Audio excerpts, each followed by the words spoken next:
So hello, everyone. My name is Natasha Abaza. I'm a second-year urban planning student at Harvard GSD with a background in architecture. Welcome attendees and panelists to the second day of Climate Change Impacts and Sustainability Solutions in MENA conference. Thank you all for joining us, and a special thank you to our speakers, of course, for making time to be a part of this. As GSD students and as Arab students, we felt the need to shed light on the MENA region in relation to our respective fields at school, and to gather experts, of course, from the region to learn from. This conference is spearheaded by Orca, Organizers for Radical Climate Action, and Carboun, as you know, in collaboration with Medina, the Middle Eastern and North African group at GSD. Joining us today is actually the representative of Medina, Reem Boukhmeisin, the co-chair. Reem, would you like to say a few words just to introduce Medina? Absolutely. Thank you, Natasha. Hello, everyone. As Natasha mentioned, I represent Medina, which is the Middle East and North Africa student organization at the Harvard Graduate School of Design, which was formed back in 2001. Our aim is to engage in a better understanding, current and historical, of the architectural and urban dynamics within the MENA region. And we're honored to be part of this conference and larger conversation, as now more than ever, the topics being discussed need to be placed at the forefront.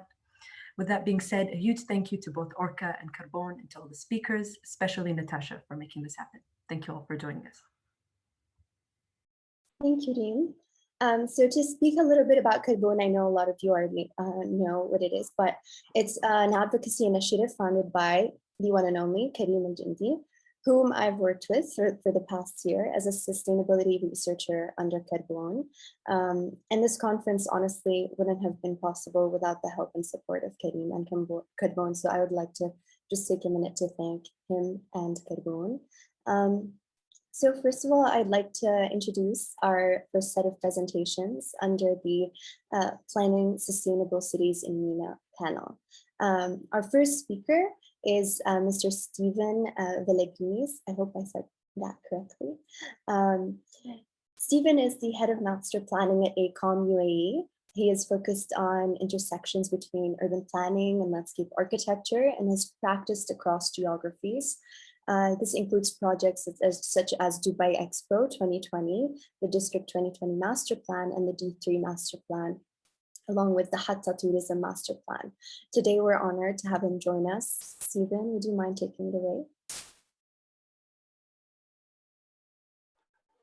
Sure, thank you for the introduction, Natasha.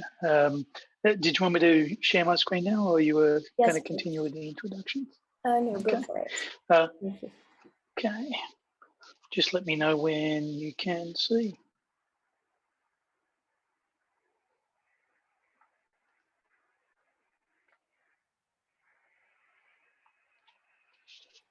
Great, go for it. Okay, so I'm by way of introduction, I'm both academically and in terms of experience have a dual background in urban planning and landscape architecture, and my interests have always been in the intersection of those things, and that's coming into sharp focus now with this sort of increased dialogue around climate change.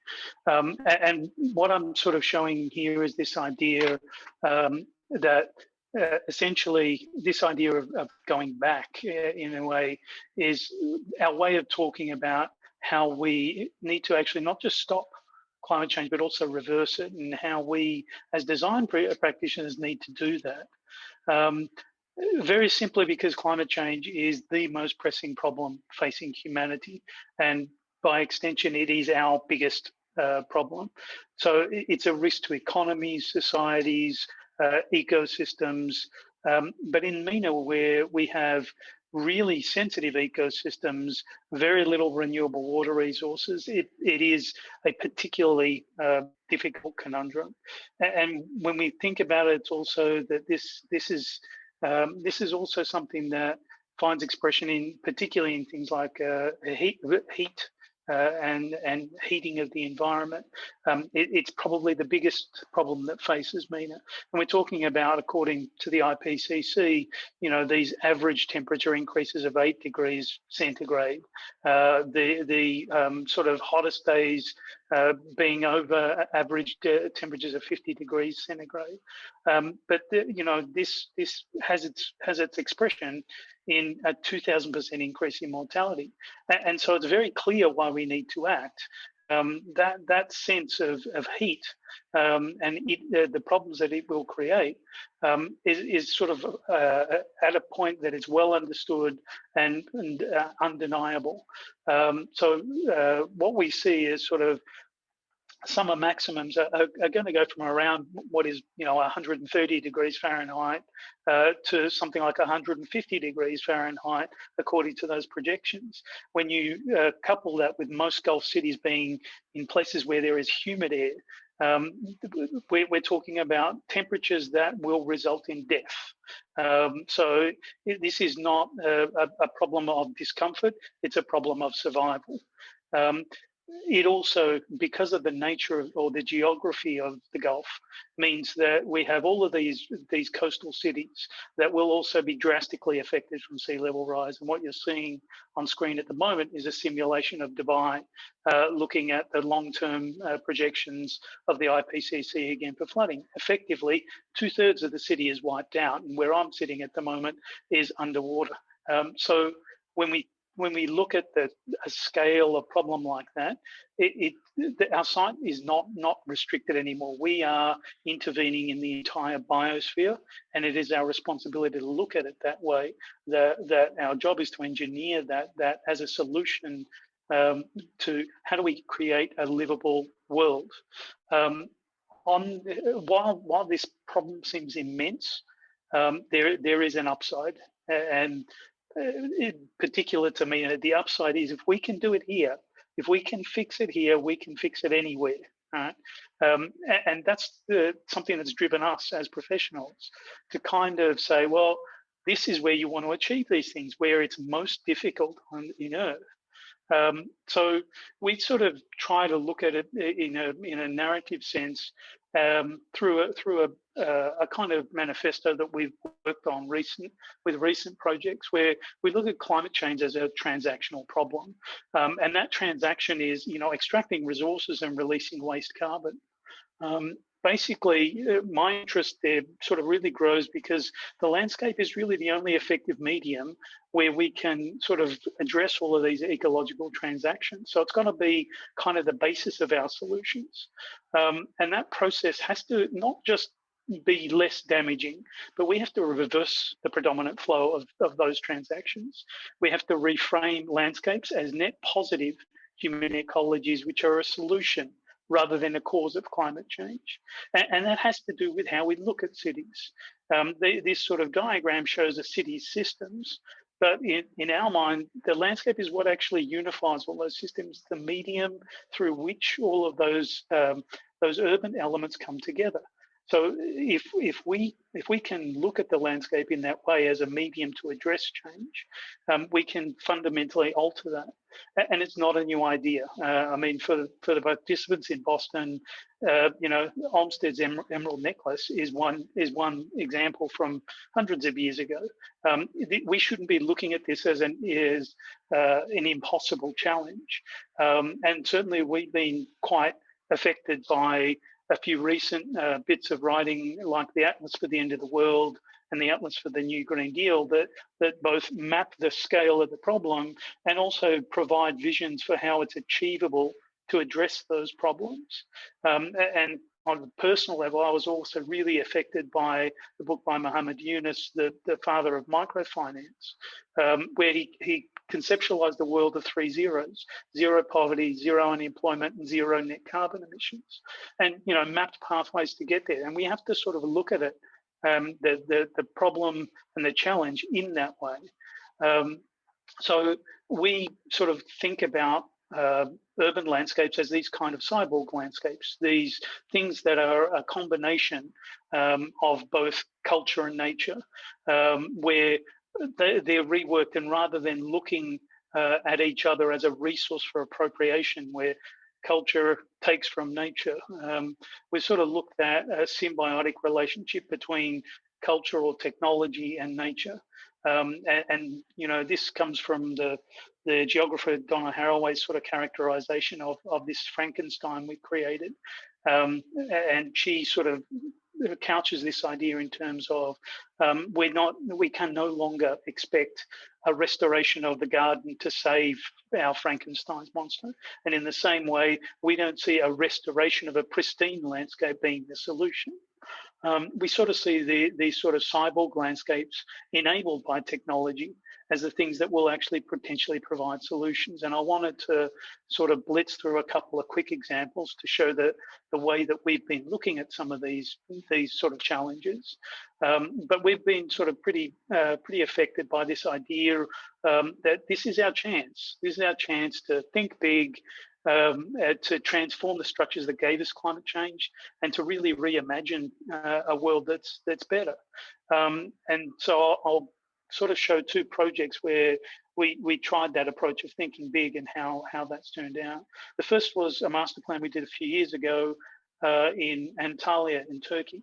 And it started as a simple project of a mayor asking us to build a marina in a river mouth that continually flooded. And so we had a receptive client and sort of thought, let's think big. And we essentially expanded the scope of the study to the entire watershed, the whole 900 square kilometres, and really looked at it as a landscape-driven approach of, to solve the flooding problem, you needed to map where the water was flowing, you need to intervene where the water was flowing. But there was also an existing context, and there was historic orange groves and an established city that needed to be sort of considered. And so we mapped the way that water flowed, the way that field boundary flowed, to create a geometry that was from the ground up, and really allowed us a way to capture and control water and resources in a way, and only then started looking at the urban fabric where the buildings were, including the informal settlements that were mainly occupied by the disadvantaged and refugees, and how we could potentially help them. And then looking at how infrastructure itself could be reworked to get the most value for money out of infrastructural changes. What that gave us was a kind of framework that was driven by the land, that allowed people to develop where they provided solutions for a water-sensitive urban design system that created development opportunities. Without going into too much detail, what it resulted in was really a structure that allowed for growth, and the city was to double in size in 20 years. So it was 45 development projects and 12 infrastructure projects that were aimed at a kind of green infrastructure that could sustain the city, and more importantly, turn the city back to its sort of forgotten waterways that had been sort of abandoned because of these seemingly too big problems. But that was sort of a partial kind of addressing of the way that we looked at the ecosystem of the city.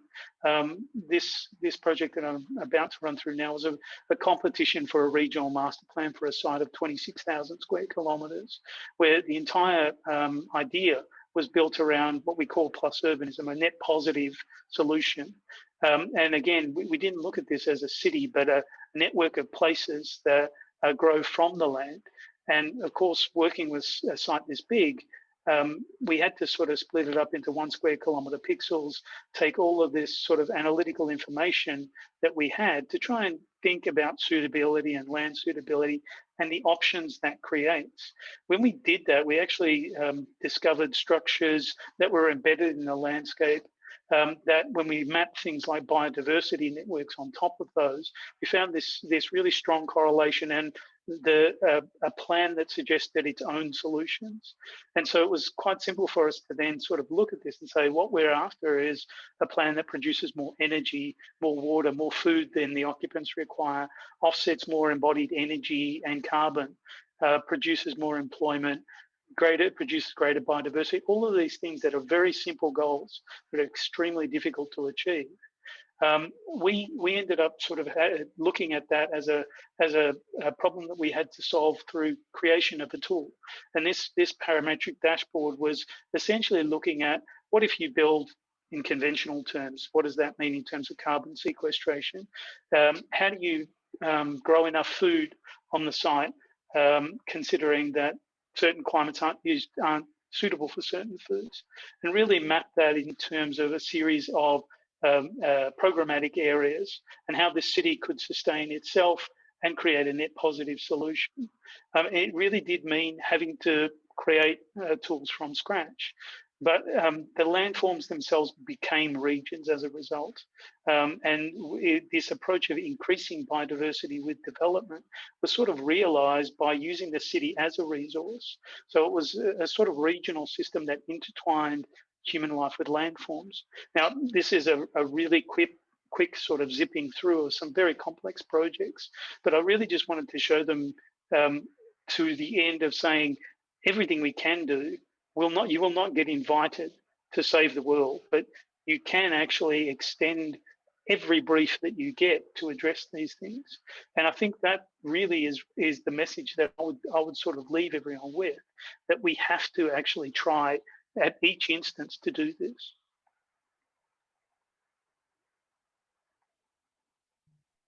Back to you, Natasha.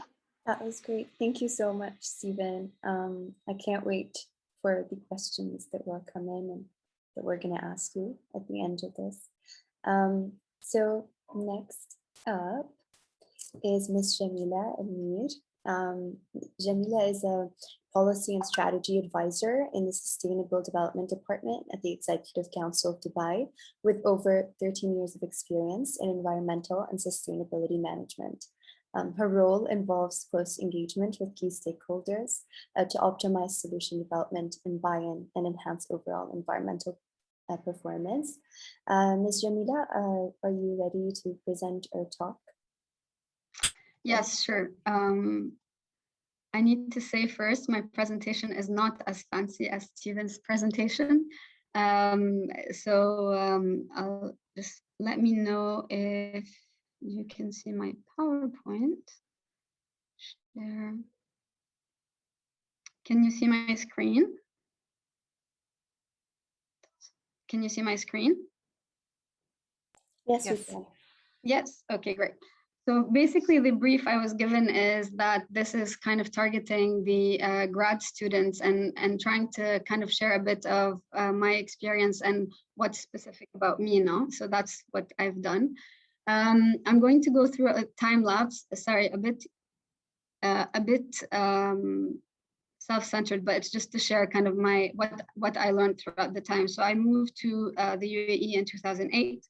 And my first project was on a construction site doing environmental management and LEED certification. And back in 2008, I think LEED was kind of relatively new in the region. It had been applied maybe 2 to 3 years, and the market was very, very unaware of sustainability in terms of a holistic approach. So there was a lot of hand-holding the different stakeholders. We had to work with the suppliers. And I think, throughout my career, the one thing I learned is that we can only go as far as our weakest link in terms of at a city scale. And so this is why it's very important to understand the different stakeholders, especially those that usually are not part of the decision-making process. In 2010, I moved to policy implementation with Istidama. Istidama was the first green building code to be mandatory in the world. That's what they say, but so it was the first green building code to be implemented, mandatory. And there was a lot of work with the local municipalities to ensure that, and stakeholders as well, the contractors, the villa owners, the building owners, to ensure that these new requirements were understood and were abided by. I'll get back to that story in one slide. In 2011, after policy implementation, I started doing a bit of work on master planning projects and development projects. And what you see here in 2011 is a point on Taif, which is the previous capital of Saudi Arabia a long time ago, before Riyadh was made capital. And since then, it's kind of been forgotten. It's a bit of a smaller city. What that specific project taught me, and in hindsight, I still value it, is that the client gave us a very brief scope. And the problem is, when you're on the consultancy side, very often we're kind of limited with the scope we're given. But in that specific project, we had a bit of leeway to really go from scratch in terms of understanding the needs of the people. And that is, I think, nowadays, it's very well understood. It wasn't so well understood before, but kind of really understanding the needs of the people that we're serving is essential. And a key criteria, and it's very often easily forgettable. And I'll get back to that as well.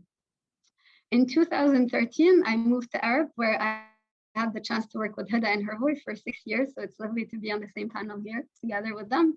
And then throughout the 6 years that were with Arab, there are a couple of key projects. The one you see on the top right corner is the Abu Dhabi urban plan for 2030. And it's the first out of 3 urban plans that I worked on. And I think this is something that's also becoming a bit more present in the MENA region, doing kind of urban plans on the longer term. It's not something that has been done for a very long time. Probably over the past decade is when we started seeing these a bit more in a structured manner. And it's very important, because as cities become more and more complex, we can't work in silos. Transportation cannot be developed in silo from the land uses, from the natural environment and the environmental assets that we have, etc. Stephen went into much more detail. I won't go through the technical details, and I've done it on purpose not to talk about technical details, but I'm happy to answer technical questions after. I think the main focus I wanted to mainly focus on 3 lessons learned, which I'll get to. 2015, I had the chance to work on Expo, as many of us have in Dubai. And the one thing I want to highlight with Expo is that it was different than any other project because of how much of a high profile project it was. And I think everybody who worked on Expo used it also to ensure it's a catalyst for change. So we really wanted to break the business as usual design guidelines, business as usual performance of buildings.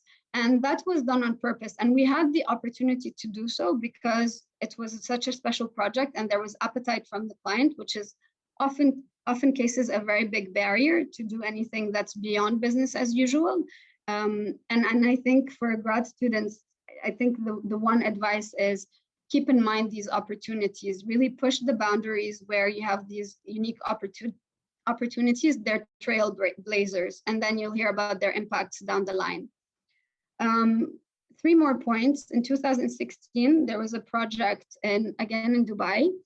It aimed to be the new downtown Dubai. What was unique about this project is that probably in nearly every single discipline, whether it's transportation, utilities, architecture, what the design team did, because again, there was appetite and there was a lot of synergy in terms of values and objectives, is defy municipal guidelines.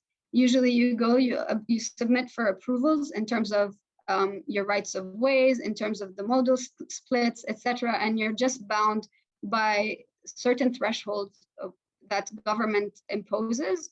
And I think the key lesson there was dare and change guidelines that are set by governments. And it is possible, but you have to substantiate your cases. And this is what we did. There was a lot of benchmarking. There was a lot of development of cases of why we want to not abide by certain municipal guidelines. In 2019, together with my colleagues at Arab, Hervoy was very, very involved in this effort, Huda as well. We worked on happiness and well-being, and I think this is a growing topic. The topic, and I think Stephen touched upon it, zero poverty.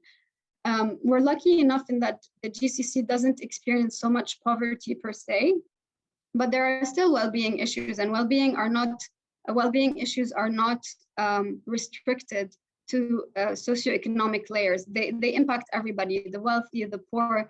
Their parameters and what impacts well-being changes, obviously, depending on circumstances. But it is a common concern for governments to look at well-being of the population and everyone. And so what we did at Arab was try to understand how the design of cities could impact and enhance well-being. And there is obviously a lot of supporting data in terms of how greenery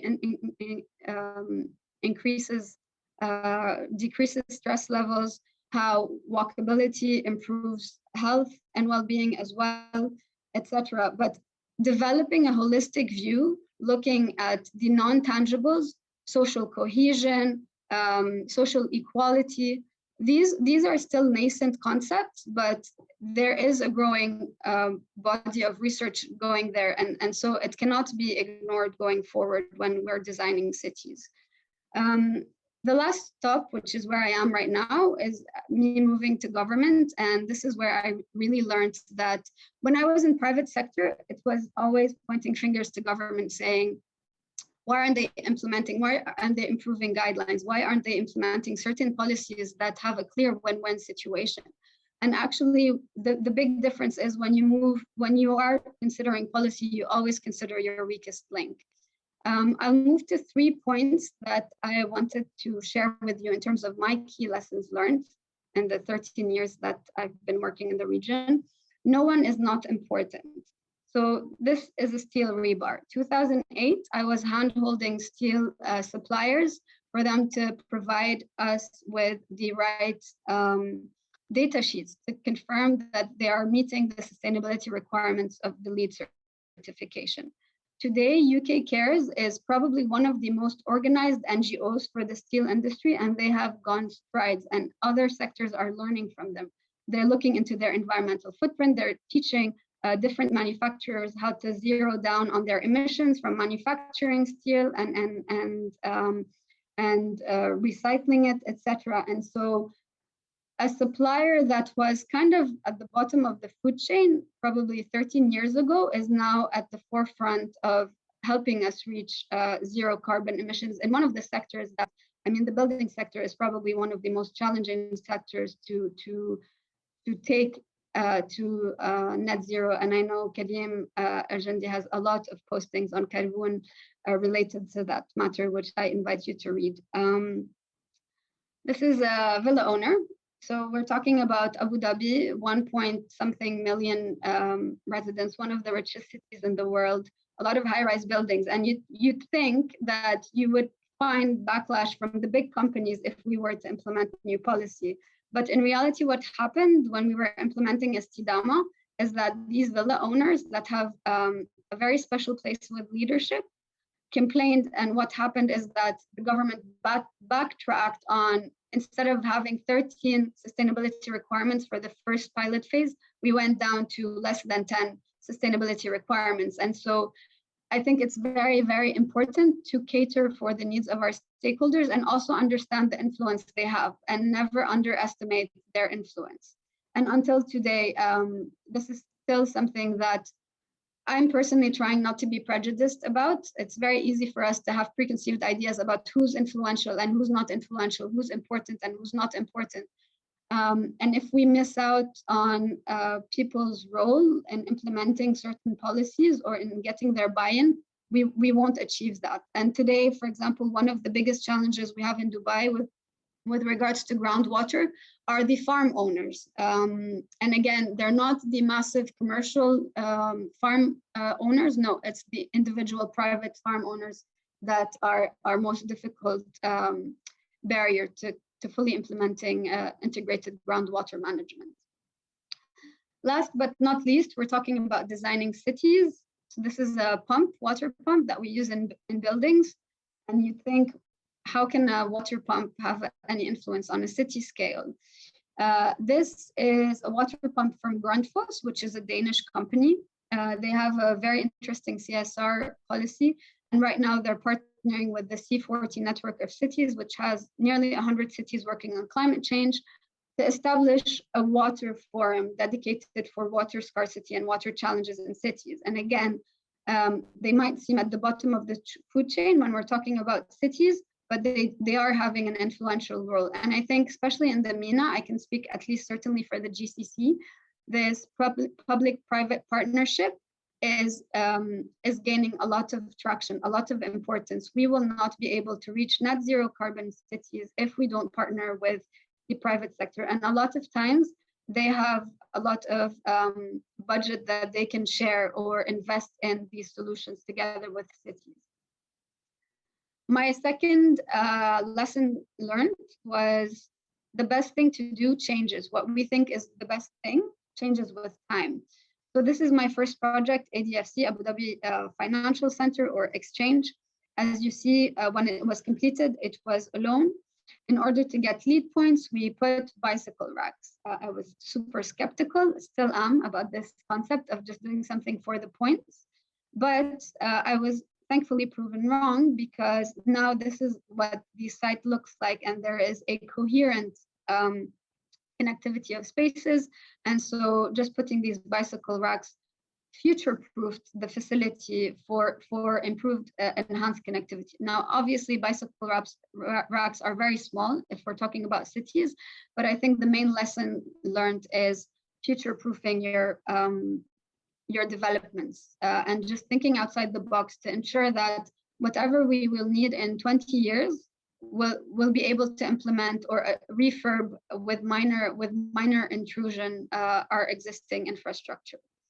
And again, going back to Jumeirah Central, the project which I mentioned earlier, where we tried to break business as usual, there was a lot of thinking about space modularity. And I think the more we go forward, there are a lot of concepts that are changing. The retail exchange experience is changing, mobility is changing, connectivity is changing, working experience is changing, especially after COVID.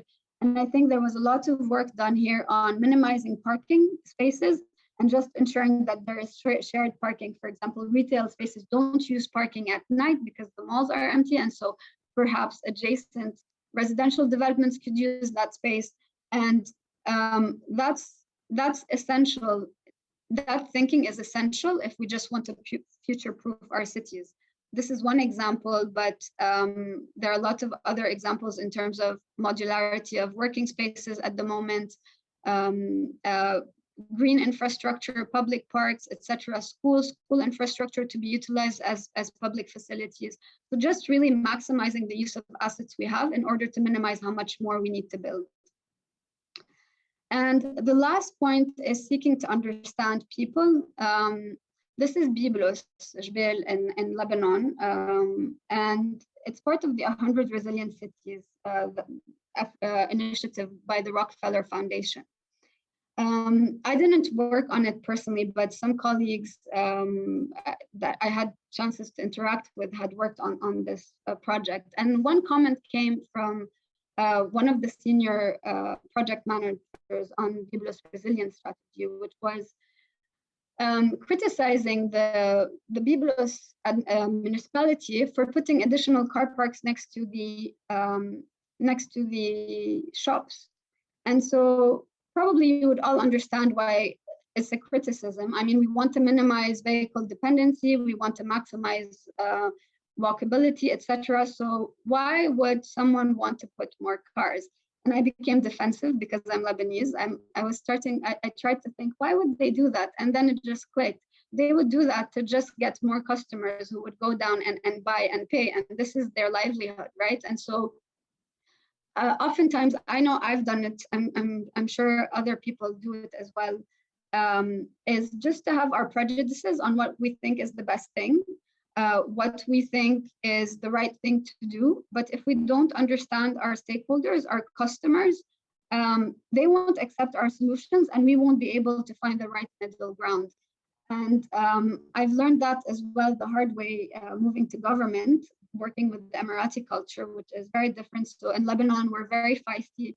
We are eager to say what's wrong and say it bluntly. And the Emirati culture is the extreme opposite, extremely polite, very respectful, will nearly never say something's wrong. They will rather say, did you think of the other way to approach things. And I've seen that understanding my current new stakeholders, which are the Emirati government representatives, my way won't work, and it will just need to clash, and it's an adaptation exercise for me to just adjust the way we present solutions and the way we bring them on the table to find out solutions together.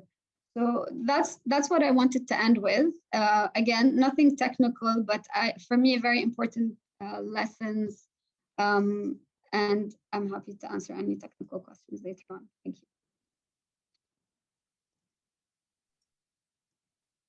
Thank you so much, Ms. Jamila. So Ms. Huda is currently an associate advisor at the Royal Commission for Mecca City and Holy Sites. She's the acting lead for the Land and Real Estate Program. She's an experienced urban planner and sustainability professional. She has previously worked at Arab as well, and at Dubai Holding, advising on environmental and sustainability strategies. Thank you, Ms. Huda. Take it over. Thank you, Natasha. Thank you for all the organizers, and thank you for the invitation. Good morning, good evening, everybody. I have to thank Jamila as well, because I think she's really saved me a lot. She's said a lot of the thoughts she's shared. I agree with, definitely. I think a lot of we've worked on similar projects and on the same projects many times. So I think hopefully our presentations will go together. What I wanted to share was some thoughts. I was asked to speak about my experience, some thoughts on the UN SDGs as a framework, and on cities in the region. So my for the students, the young professionals, or anybody thinking about a career change, I've come from a varied background. So I started off in the as an environmental scientist and focused on public health. I was looking at cities from the lens of air quality, doing research on air quality in Beirut and then in the US. I then went into environmental management on development projects. So that's kind of my first encounter with the real estate industry, the construction industry, back in 2007 in Dubai. I actually grew up in Dubai, and saw the huge change that happened over the past 40 years. And so maybe it's not a surprise that I'm into urban planning. After the environmental management, I got more interested in sustainability as a kind of overarching umbrella, something more proactive, pushing the boundaries. And probably because at the time, and maybe this is still the case, environmental management is not as stringent as I'd like it to be. And a lot of times it ends up being a tick box exercise. And so actually having a more strategic, more proactive sustainability hat helps kind of talk to the CEOs, helps bring points on the agenda earlier, influence projects. And then after working on the Abu Dhabi urban plan in 2013, I got really interested in urban planning and went back and did a master's degree in urban planning. And since then have worked on a number of city plans. So 2010 to 2020, the two city plans I worked the most on, so at the city scale, lots of master plans, lots of buildings, some communities, but in terms of cities that I focused on, the two were the Abu Dhabi in the strategic plan in 2013, and then Sharjah city, as well as other smaller cities in Sharjah Emirates between 2017 and 2020. And I was reflecting, preparing for this talk, I was reflecting on the differences and similarities. And obviously each city is different, has its own challenges. They're both in the UAE, but in a sense, very different. But also times have changed a little bit. So there was around 5 years difference between the two projects, 2013 and 2018. And so some of the big themes that we managed to tackle on these projects, and especially from a sustainable city perspective. And in 2013, on the Abu Dhabi strategic plan, climate change was still a very kind of almost taboo topic. So it was a thorny topic. Nobody wanted to talk about it. But we worked to bring it back to the table to show people where the sea level rise line that Stephen showed us for Dubai, what does that mean for Abu Dhabi? There were, Abu Dhabi, there was some data emerging, so we had an idea. So we brought it to discussions. We brought it to the forefront of the discussions in terms of adapting to the expected climate change. Nobody was calling it a climate crisis back then. I think people were aware that there could be huge risks on cities like Abu Dhabi. There was also lots of discussion around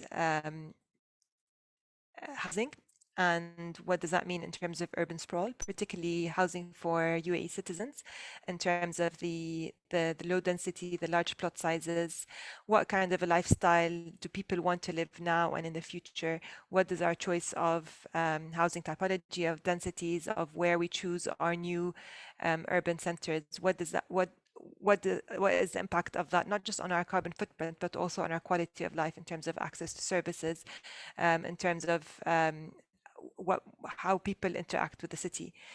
And both those, climate change and housing, were also both very big, were also important topics in the Sharjah city plan. So Sharjah city is also a coastal city. It was less of a taboo topic in 2018, but still we had to kind of work hard to get the topic on the table, and Jamila was a big part of that. Although there's probably less data, and there isn't as much data as I would like on the impacts of climate change on the cities to be able to properly plan for it. Housing was also a really big topic in terms of where are the new Emirati communities going to be, and what does that mean for the city, and how can we link the land use with the transport and try and introduce public transport into Sharjah. The additional layer probably that came out very strongly in Sharjah was cultural heritage, and how do you, from a planning perspective, how do you plan the future growth of a city to protect and preserve the cultural heritage aspects of it, and also use them in a positive way to develop a tourism industry and to push that forward.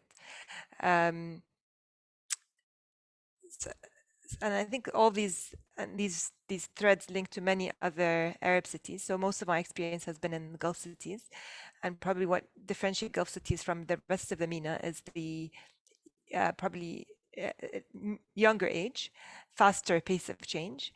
Perhaps in many cities, the capital expenditure, although that's changing. So if I just take a step back and think about what has worked, and where this positive change, when this positive change happened. And I loved Stephen's comment about nobody's going to invite you to save the world.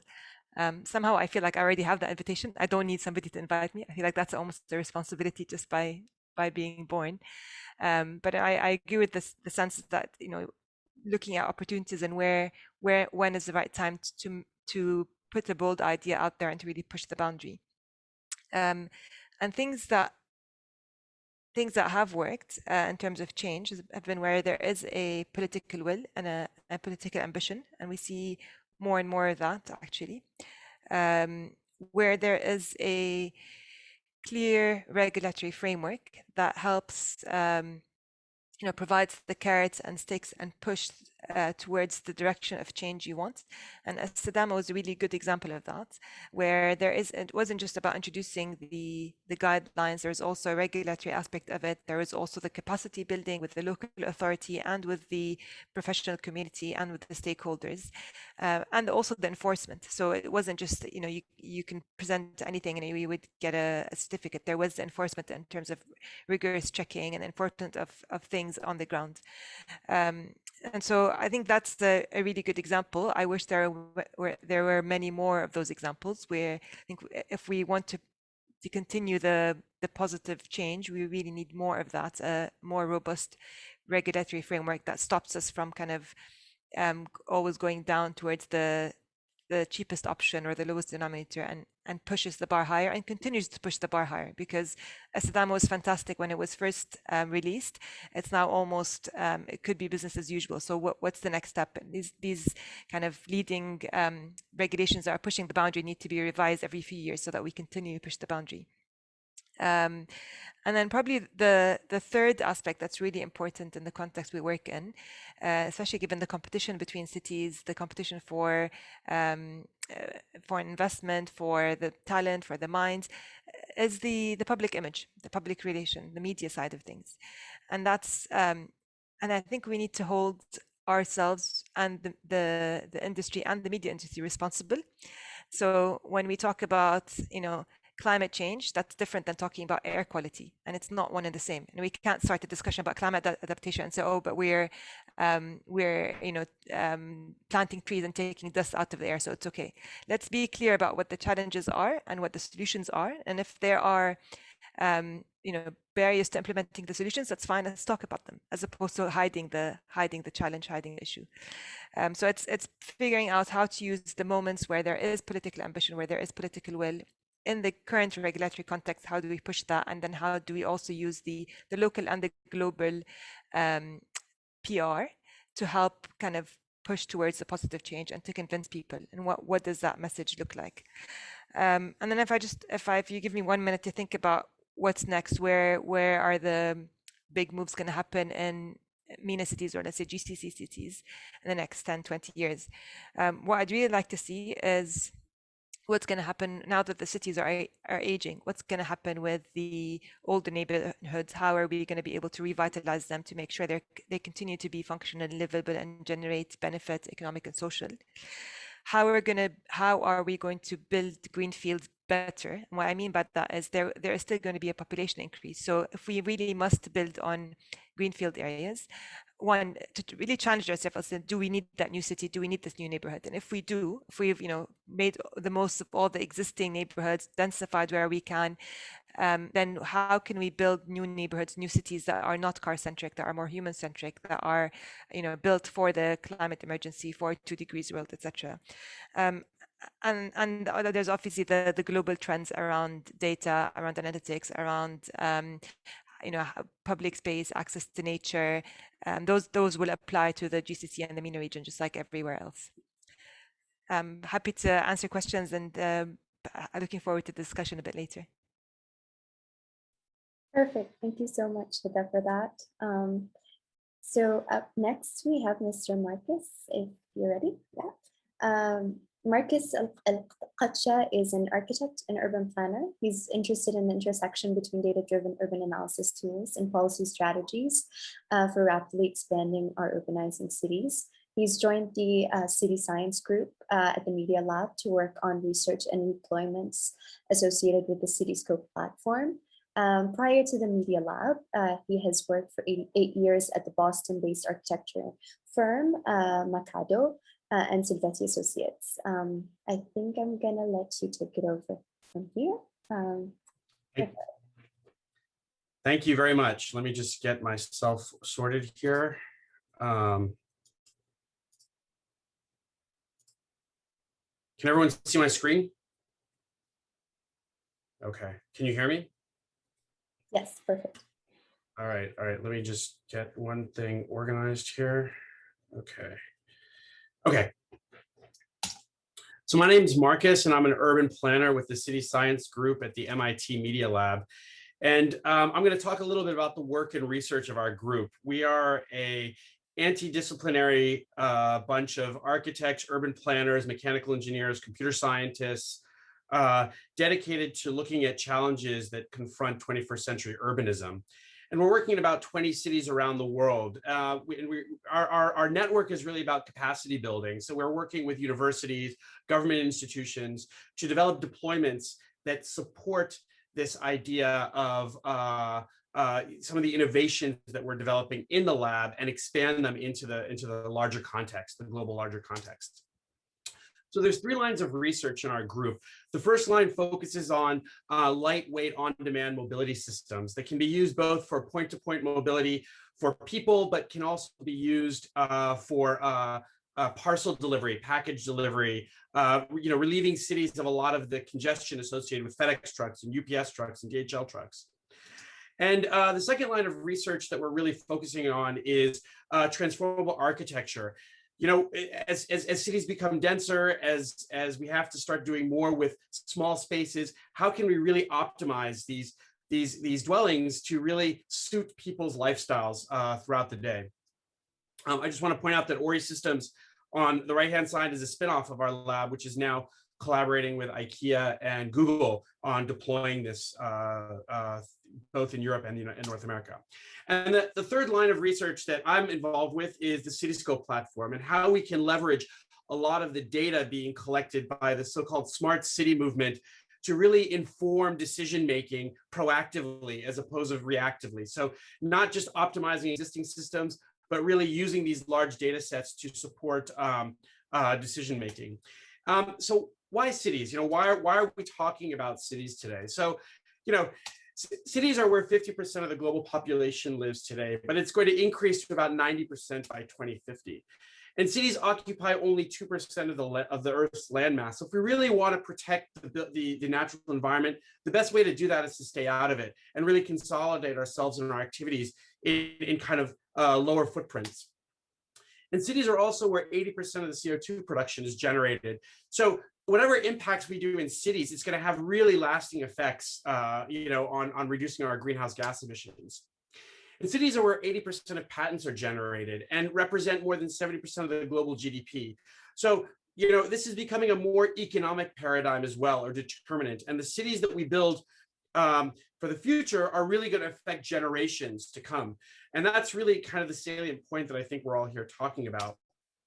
So what are the global challenges impacting societies today? And we have this kind of roster list, poverty, climate change, energy consumption, et cetera, et cetera. But I would really argue that it's urbanization and the modality of urbanization that we develop moving forward. Especially given that rapid urbanization is going to be one of the most impactful phenomena affecting societies today. And I just want to point out that between 1800 and 2008, 3.4 billion people moved into cities, and that was over the course of 200 years. But in the coming by 2050, in the coming 30 years, we're going to put another 2.5 billion people in cities. So the rate and scale of urbanization globally is a crazy phenomenon. And I also want to point out that of the world's fastest growing populations, the top 5 are in the MENA region. So this is also really something that we have to start considering when we think about how our approach to urbanism is. Cairo alone, the city that I've been working in quite a bit, grew by 500,000 people in 1 year alone, 2017. This is mostly due to rural to urban migration, but I want to point out that it took New York City 100 years to have 500,000 people. So what they did in 100 years, we're doing in 1 year. So, in response to rapid urbanization, there's really 2 challenges that interest me the most. The first is the rise of segregated or enclave urbanism associated with sprawl, urban sprawl. And the second is the growth of informal communities, which is really rampant throughout the MENA region. And, to me, both are the challenge, the product of poor urban management strategies. And you see this everywhere. In Cairo, 70% of Caireans live in informal housing. And that number is an estimate. It could be even higher. But you also see it arising in Saudi Arabia, or in areas like in Turkey, in Morocco. So it's really not a new phenomenon. But, conversely, we also have idle housing sitting, a huge tracts of housing sitting, where we're building these kind of auto-centric urban sprawl. This is thousands of homes that are sitting vacant because the considerations of kind of what cities need to be doing were not taken into account. So segregated urbanism is really, associated in my mind with sprawl, which is really a 20th century idea. When we started moving industries out of cities, and this was really empowered by technologies like infrastructure growth, and of course the greatest enabler was the automobile, which led to urban environments that look like this. This is an aerial from California. But we are not immune to this. If you start looking at the cities that are developing throughout the MENA region, they are all very auto-centric. I don't want to say all, but predominantly auto-centric developed. And it's interesting now that even new cities are being developed. The most dominant features are roads, and one of the most problems with this is that it really disenfranchises a large segment of the population, not to mention the impact it's having on the environment. So, this is an image from, these are images from east and west of Cairo. And I would argue that it's almost better to build on agricultural land than to move out into the desert with such low density and try to make these areas habitable with water. And this is an image of the new capital, the new administrative capital in Egypt, which you can already see from its inception was developed as a segregated land use plan. And, it's now being implemented at a scale which is unprecedented, throughout the region. So what are the challenges facing us today, as far as how to get cities built and consider? One of the biggest problems we have is really top-down development, really implementation without real understanding of what the consequences of designs are. We also have this fascination with monumentalism. And, I love this image of Corbusier, who in the 1930s was really promoting autocentric development. But I also want to point out that this was the guy who was really pushing the leveling of most of central Paris and the replacement of it with skyscrapers in the landscape. So, and we also have this kind of fascination with egocentric design, really pushing the limits, allowing architects to really implement designs that really are not forecasted on how they're going to affect both the social and economic environment, but also the natural environment. So in my mind, traditional planning processes are broken. They're too cumbersome and they can't keep up with the rate and scale of development. So the question that I'm really interested in is how can we use data analytics and visualization to really help support urban planning systems, which is way beyond what we're traditionally calling smart cities today. So we analyze cities as complex systems, and we develop this framework around density, diversity, and proximity that and benchmark that against well-performing urban environments to create indicators for livable cities. And really what we're trying to find throughout all of our deployments is what's working, so that we can develop, again, this framework around population densities, just to name a few indicators, closeness indices, how different land use groupings promote interaction, both social and economic, and what the closeness indices are to help understand those. And of course, diversity indices of not just people, but also of land uses, economic activities, and what are the interactions that get spawned through proximities. And all of these models are developed with underlying behavioral systems. So by understanding how people are working in well-functioning urban environments, we can develop a lot of predictive analytics around what would work in current designs. So we have these kind of data visualization frameworks where these are very abstract indicators of what's working. So a lot of the underlying information comes from studies like this, where this was in the Principality of Andorra, we were given 3 years of telecom data to develop behavioral models, which were then used to develop a lot of the predictive analytics that were deployed for this community. And then we use a lot of very simple interactive tools. In this case, was Lego. And we were using Lego models because no one's afraid of them. They offer a level of approachness that allows for, you can imagine a group of stakeholders, whether they be municipal leaders, community members, different technocrats, interacting with large data sets in a very easy way to really understand the impact of their planning strategies. So we do this by developing benchmarks. The green line on the right-hand side is kind of indicating a target goal. And the blue line, as it moves in and out, is reacting to different, almost in real time, design strategies that are being deployed. And I'll just give a couple examples to close. This is an example of a project we're working on behind MIT in Kendall Square, where we voxelized the site and we mapped existing and proposed land uses to the various 30 by 30 meter blocks. And we developed an interaction around where people can understand, manipulate different land uses in real time and get almost instantaneous feedback as to the impact of their design strategies. So this greatly facilitates catering or addressing the kind of rapid urbanization challenge that's happening in the region. So we're looking at the interaction of kind of spatial, social, economic, and environmental indicators to develop a much more analytical approach to design as opposed to anecdotal. So I'll just give a couple of examples of projects that we've been working on. This is an example of a project in Riyadh where we're looking at developing a walkable district around university complex. And this was a very successful project because it really highlighted how the simplicity of transfer of information was kind of digestible by a wide range of stakeholders throughout the process. We've also been working in Europe, in Germany, on mitigating a lot of the challenges associated with refugee integration into the community. Initially, we were asked to support the endeavor of the 2020 Olympic application.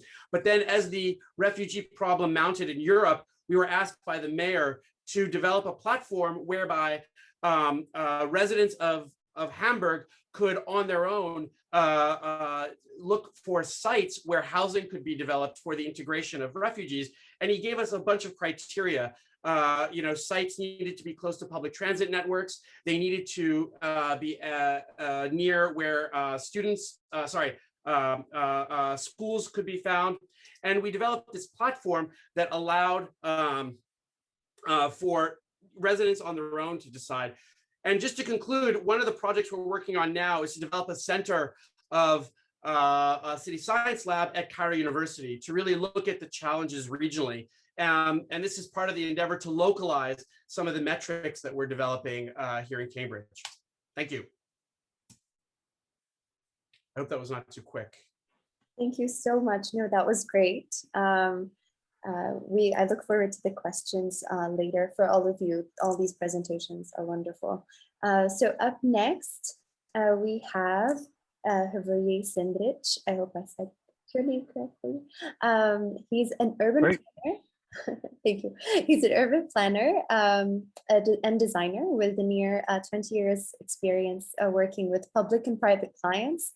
He's currently the director and the Middle East planning lead at Bureau Hubble. He has worked on a wide range of projects from strategic regional frameworks to large greenfield master plans down to brownfield regeneration. Would you like to take it over? Thanks very much for having me. And to the point, the question, sustainable and equitable cities in the MENA. And just to give everybody a really quick introduction, I spent 11 years now living in Abu Dhabi. And what I'm going to be talking about is not about the MENA, because I can't claim that I have done much work there, but the GCC really in general. And look, in a way, if you ask my professional experience over those last 11 years, and you heard from my former colleagues and good friends like Stephen and Hunur and Jamila, there's a lot of stuff going on. And sometimes you, as Jamila so nicely said, just wonder why isn't it actually being implemented? And this is an app that I took that, I drove past this once and I thought, like, look, I'm not going to end up like the purple gorilla. I'm not going to give up. I'm going to keep on going, although it is very, very tough at times.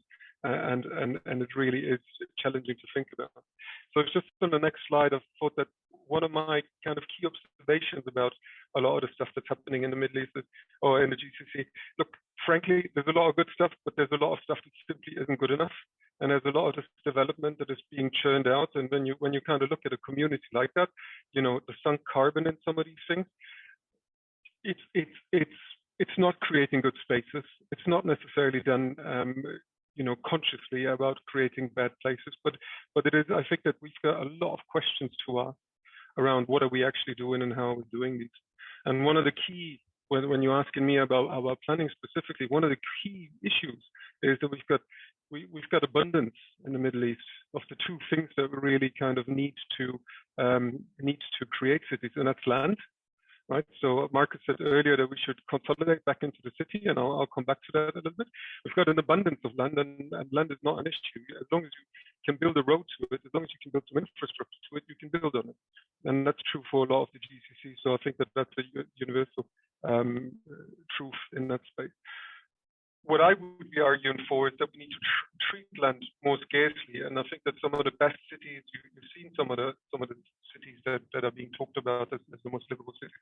I think that's a key point. They treat land as something valuable. They treat land as something that has been actually thought through, that's being considered thoroughly, rather than getting volumes built out.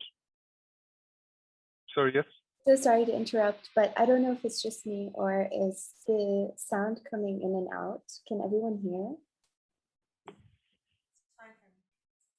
Fine for me as well. Okay. Sorry.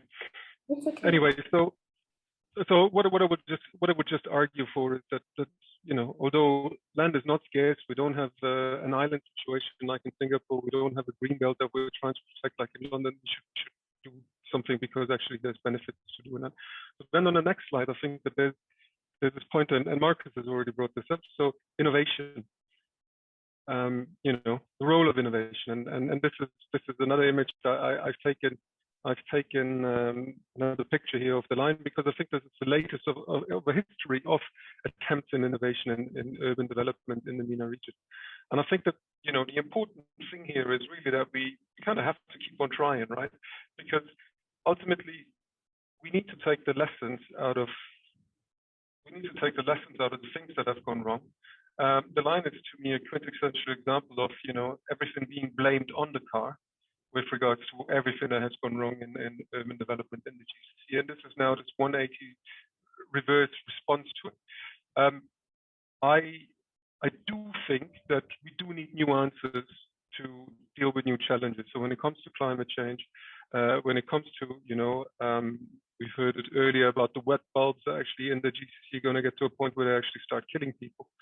We do need different kinds of responses, and I think that this is where trialing new stuff is really important. But then at the same time, we shouldn't rely overly too much on the expertise, because experts, they'll come with responses to issues that they dealt with in the past. That's the fundamental definition of the expertise. If we just go to the next slide, one of the points I think that you know that drives quote unquote the better development in the GCC is always driven by the notion of the customer, the consumer, and you know we know that there's very specific social and economic circumstances that don't allow us to always talk about the citizens. But I think that this is a very important point around starting to move away the conversation around you know people that use a space and getting a return on that versus spaces that are really for everybody and spaces that can function for everybody. And here again, I think that this is the shot of JBR the beach. Look, it is a fantastic space in the sense that it was something that 10 years ago, 15 years ago wouldn't have been attempted, because the notion of building something that is open, that incorporates nature, that is kind of open to the elements, and it's financially viable, wouldn't have been able to get past any decision maker. So I think that coming back to the experimentation, we need to do that, but who are we experimenting for? And on the next slide, then to that point, you know, what does success look like? And it's funny that Marcus has pretty much the same slide on his deck, and you will have seen that all over. Look, without any shadow of a doubt, it's an incredible story to have seen what the cities have achieved in the GCC over the last 50, 60 years. I mean, hands down. And to the point, I choose to live here for the last 11 years. Clearly, there's something good about it, right? But I think that we need to start thinking about the metrics and expanding those metrics beyond just what the classical returns on investments are. And I think that particularly in the GCC, with some of the complexities around social economics, as I mentioned before, this is going to be challenging, but this is something that we need to resolve for the right benefit. And then on the next slide, you know, this is really, to me, this kind of sums it up. I mean, who are we designing for? How's equitable design? And you know, if you kind of look at that, yes, why would you not, if you can, move around in a city like this in a car? And to the extent who has ever thought about this one single person in a sea of cars, and about what his kind of story is, and about how he moves through the city, or how really the city caters for him. And I think that this is something that we need to think about. And then just as the last slide, then I'll just wrap it up, because I really want to hear some other conversations going. And anybody who's heard me or spoke to me before will know that I always come back to this example, the Shabam in Yemen. And I think that, you know, what I find fascinating about this, so don't get me wrong, I don't necessarily want to suggest that we should be living back in multi-story mud brick huts and walking around barefoot and all of those things. But I think that what this image just tells me is that there's a real opportunity to kind of, you know, fantastic technology, fantastic materiality that's coming out that we can actually use. But there's a real opportunity to go back to some of the basics that actually allowed cities to grow and thrive in really challenging conditions. And to me, what Shibam always tells me is that, you know, there's something about density. There's something about density that actually allows you to create that social cohesion, some of that quality that people actually yearn. I'm not, you know, speak to some evolutionary biologists to actually explain me why, but clearly this is the kind of stuff that we all kind of like, that we all kind of feel happier about, rather than a dispersed villa development at 4 dwellings a hectare. But really kind of looking at what are some of those qualities, and what does something like this say to us about what is good, you know, harsh environments. Clearly there's a thing about the city, the fortress, the kind of, it provides the shelter. Densities get more condensed into a small environment, although it is cheap and it is easy for us to build suburban sprawl, but we get benefits going from that. And I think that part of that rediscovery, and this is now specifically talking about the GCC, I think that there's a duty within the GCC to rediscover some of these elements, to rediscover some of these qualities. We heard, you know, Marcus mentioned the urbanization and the growth, and I'll refer you to some research work that I did previously at Arab, where, you know, I think that there's, and this is why I'm not giving up, because there's a real opportunity for us in the GCC to come up with models that are better, because there's other parts in the MENA region with enormous population growth requirements, and we have got so much city to build that actually experimentation and building a model that can be exported would be something that I think that we should be aiming for. And to that extent, we should aim really for a sustainable model and a low-cost model.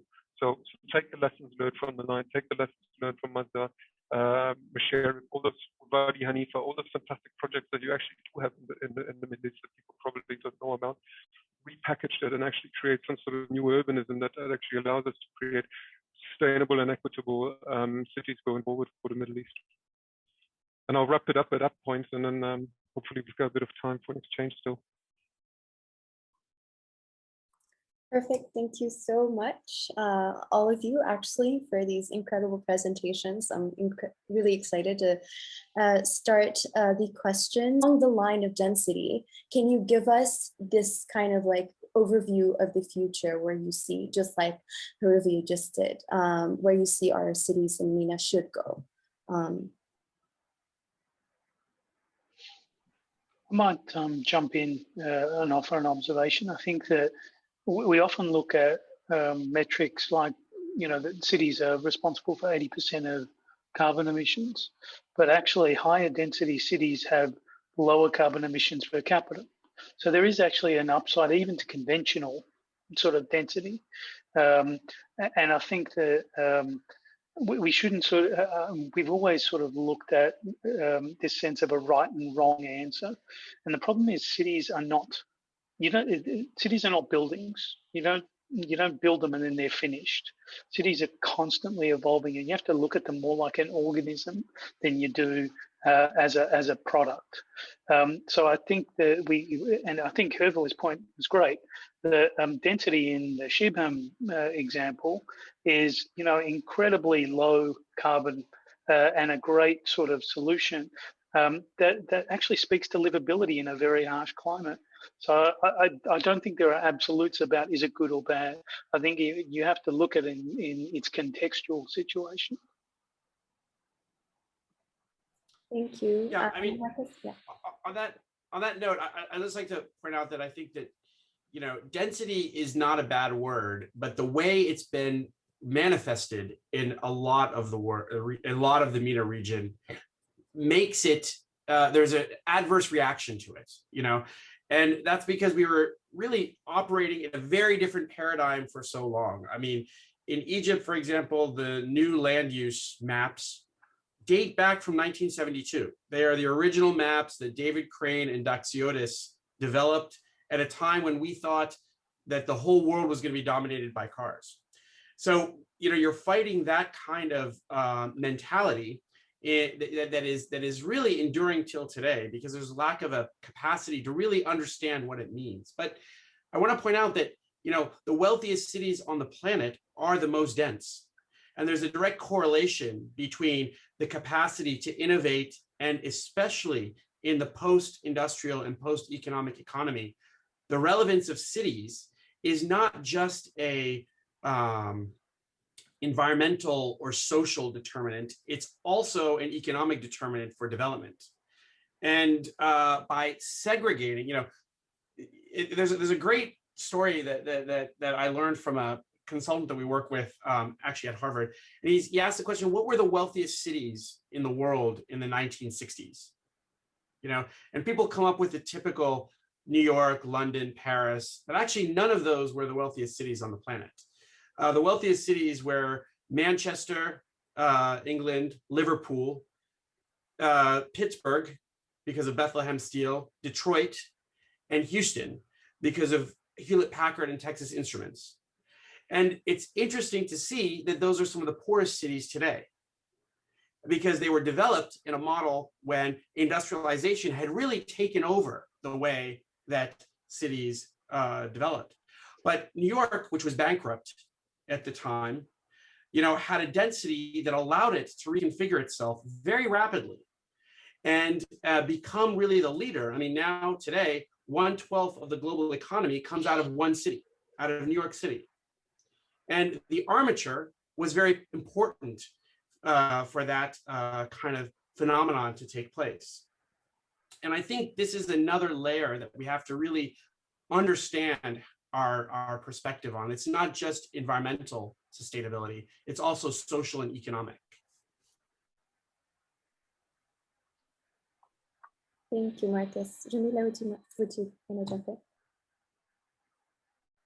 Yes, Marcus slightly touched upon it, but I think, and Stephen did say the cities with the highest densities have the lowest carbon footprint. And I think it's true, there isn't a right or wrong. I think one of the big challenges we have in the GCC countries is this entitlement to land for housing for nationals. And I think nobody likes something to be taken away from them. And I think there needs to be kind of a social conditioning of what are we leaving for future generations. This needs to be tackled kind of prima facie if we want to resolve the density and the resource allocation issue, because if this is not resolved in the coming 1 or 2 generations, there will be scarcity issues in the future. Specifically water, land, and in some of the cities, and also it's so much harder to reach net zero carbon buildings, energy, water, transportation if we have sprawling cities. However, I think there's also a sweet spot. I mean, the most dense cities today also have high inequalities between the rich and the poor, and there is growing levels of unhappiness and lack of well-being. And I think at some point, density does start to weigh very heavily on the population. Like the New York City, Tokyo, for example, there are very high levels of stress, and this is why kind of the Nordic countries have a sweet spot in terms of their urban form. But I don't think we can afford it in the MENA region just because of the nature, the climate, etc. And so there really needs to be a deep think. I don't have the solution. But I'm just saying it's not a given, it's not a copy paste from somewhere else. And there are a lot of big cultural barriers to reaching the right mix of the right density in the region. Sorry, if I can just jump in right there on Jamila, and I think that you're absolutely right. The copy and paste does not work, but there is something that kind of binds us as a species, as human beings, that we feel comfortable with. And then there's cultural kind of overlays and nuances that we put on top of that. But I think that this is exactly that. I think that we need to, at least in the GCC, we've got this duty to come up with something different, that works for us here, that kind of ticks a lot of the boxes. And at the same time, it's replicable. because I think that to your point, there's some fantastic examples of high density development done really, really well at Masharif and Doha, but it is expensive. You're not going to be able to replicate that everywhere. But it's about extracting those lessons from there. What is it really that works with people, and kind of making those widely available. But I think to both of your points, we're at a point now where we have enough data in cities to at least expose relationships that may work or may not work, and have a conversation that's a little bit more rooted in how we would do this. Really evolve. And while I don't think there is a standard or like a one size fits all, I do think there's a lot of, as we were just discussing, commonalities between, medieval cities, the patterns of development were similar across the world. They did differ slightly in reaction to climate, but fundamentally, what people need is very similar. Access to services and amenities they need, direct access to jobs. These are not hard things to kind of extract from what works and what's not working. That's a perfect segue to my next question, actually. Let's talk about data a little.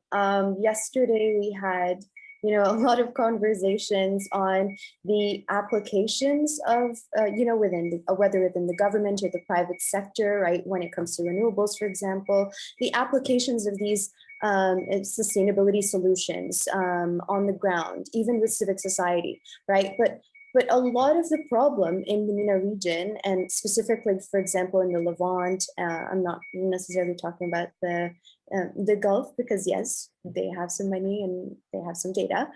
There's a lack of know-how, and there's a lack of data, and there's a lack of expertise, right, in finding data and in finding solutions through data. So can you all talk a little bit about how we can change that, how we can help those maybe countries in the future go towards, like Mr. Marcus said, not an anecdotal planning, but rather like data driven planning? I might sort of jump in again to give my perspective. There's different ways that we look at data.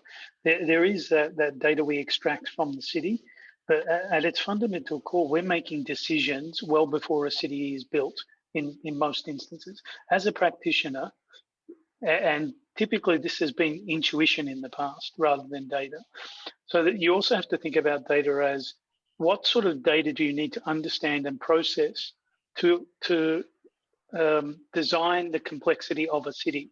And again, when we're talking about climate change, we're talking about dozens of interdependent systems. So a cubic meter of concrete causes X amount of carbon emissions, which requires Y amount of mangrove to sequester, which also then leads to food production of X amount. These interrelationships are not something we've understood until quite recently. And we've sort of continue to try and develop a way to understand that complexity before it happens.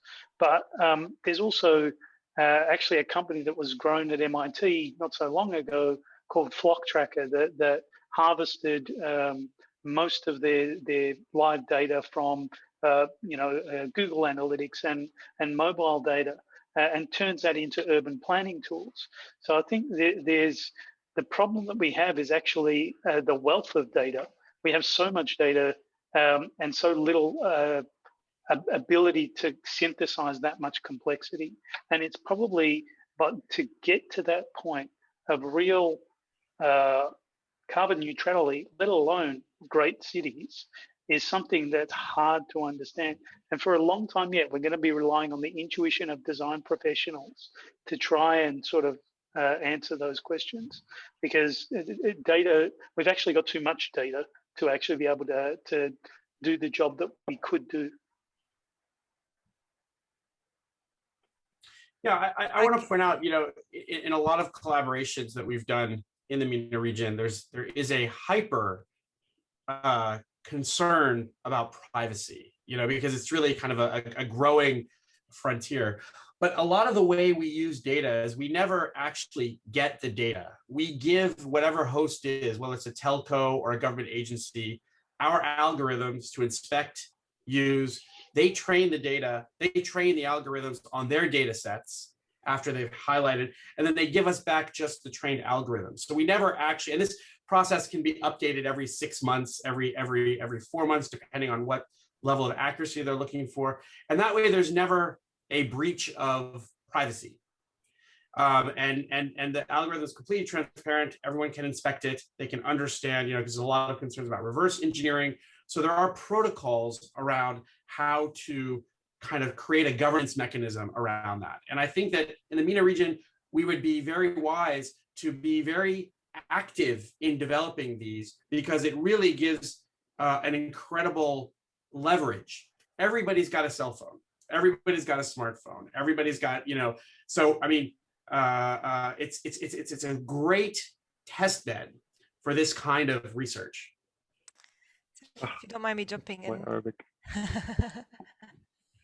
if I can jump in and agree with Stephen and maybe have a slightly controversial or unpopular opinion.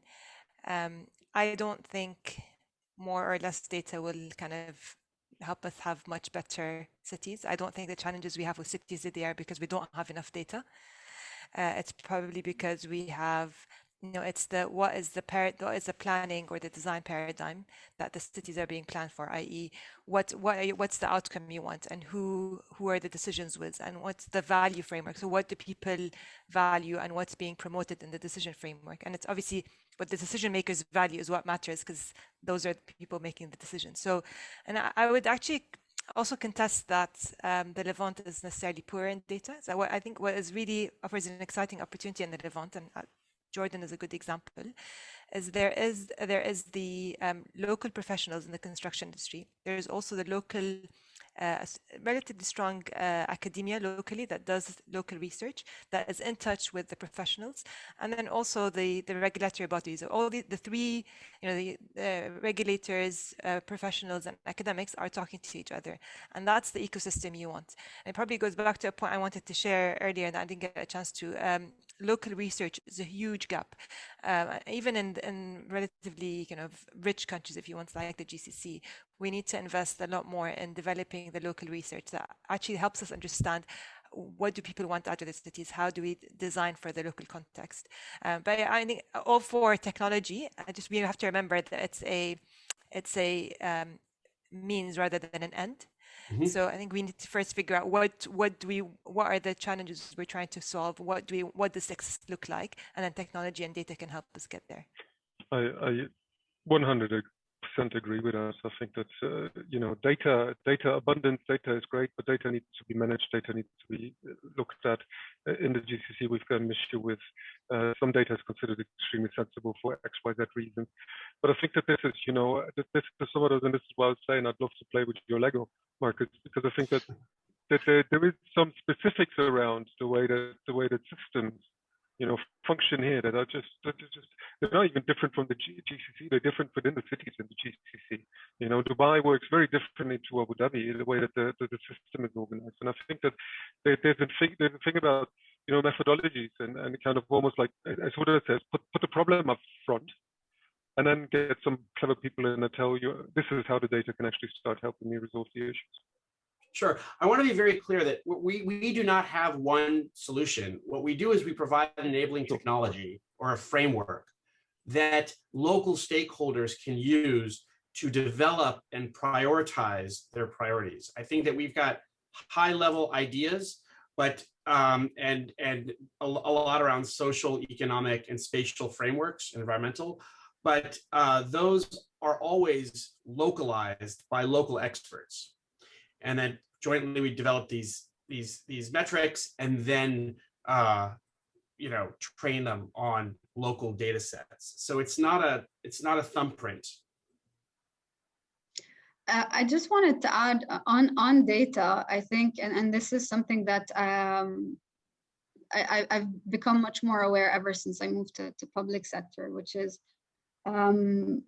usually as a technical expert or an expert in your field, you have a hunch, like Stephen said, you have an intuition as to what is the right solution, and then you look for the data to substantiate it, etc.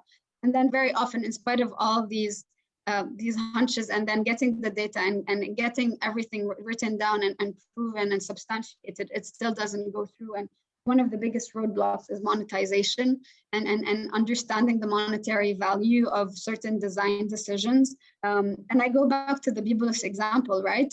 Putting cars to get more income. Although from a planning perspective, if we take kind of general planning sense and what's better for cities, minimize how much you have for cars and maximize how much you have for people. And it goes back to the same concept here, you know, and in terms of, I mean, we see it on a daily basis. Why do we want to expand the sidewalks? Why? I mean, it's hot, nobody wants to walk, etc. And then this monetization is such a powerful tool, and it is data. It's linking design, urban data to economic data, and then also forecasting it. And I think one thing that probably the next generation of professionals will have to do much more than we are doing today is translating this into carbon fee. You know, carbon fee will eventually come, maybe in 10 years time.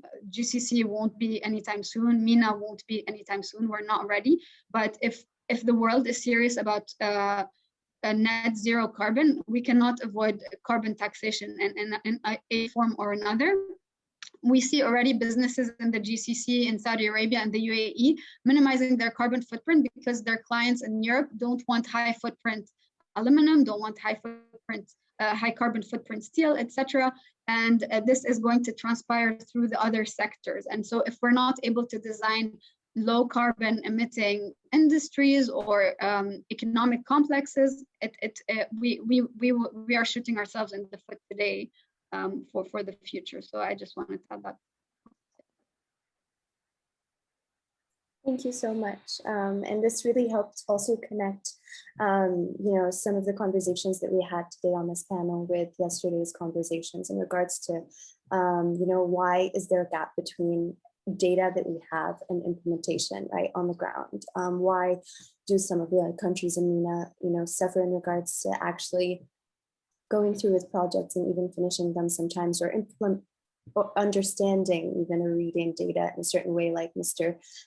Stephen just mentioned, right? How do we actually look at it in the complex way that you showed in the Antalya project, for example? So I don't think we have much time left, unfortunately, although we do have a few questions in the Q&A. Would any of you like to address them quickly, or would you like to respond to them via typing? It's totally up to you. I would like to address Farah's question because it's one of my sort of something I've been looking at in great detail lately. And she asked to keep temperatures below the 1.5 degree C threshold as a response to climate emergency. What can Gulf cities do in the next decade? And I think that is a fundamental question that, unfortunately, because of its bigness, it goes beyond what most people think they have the ability to change. But Gulf cities in particular, one thing we don't often talk about is actually the Gulf has done some things incredibly right. If you look at Gulf cities, and it's almost universal in terms of the Gulf cities, especially the rapidly developing ones, they have bucked the trend. They have inverse heat island effects. Most cities in the world, cities are hotter than their surrounding hinterland. The Gulf cities are considerably cooler than their surrounding hinterlands. And there's some great research done by Masdar Institute and MIT that correlated the drop in temperatures in cities in the Gulf to the increase in vegetation. And that's correlated directly to how much water is recycled in Gulf cities. So we don't often recognize the things that cities have done right. So all of these Gulf cities recycle 100% of their black wastewater and grow vegetation from it, which has led to an accidental, in the case of Dubai, 10-degree differential between the temperature in cities and the temperature outside of cities, meaning the city is 10 degrees cooler than the surrounding hinterlands. So I think there is things we can do. To address the specifics, I don't think we can keep temperatures below 1.5 degrees centigrade increase. I think most research, and it is contested, most research at the moment says if you went to zero carbon emissions right now, we would still continue to warm. And so if that's the case, the only solution we have to keep temperatures below 1.5 degrees globally is actually negative emissions. And really getting into the realm of blue and green carbon sequestration, direct air capture, and not just one or more, but all of them. And if you look at it, it's becoming a financial imperative. There is a green economy around this. Elon Musk has launched a $100 million prize for whoever can crack that nut of negative emissions. So it is a real challenge. And I think if any of you have an answer, there's $100 million out there waiting for you.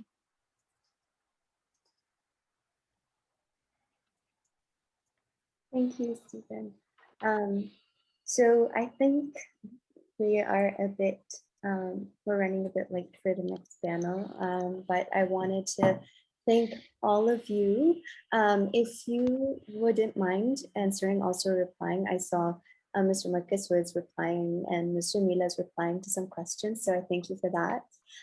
Please keep doing that while we head over to our next panel.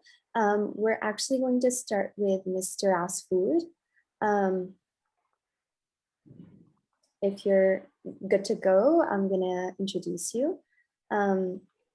So our second panel, we're zooming in a bit and we're talking about buildings and sustainability in buildings in MENA.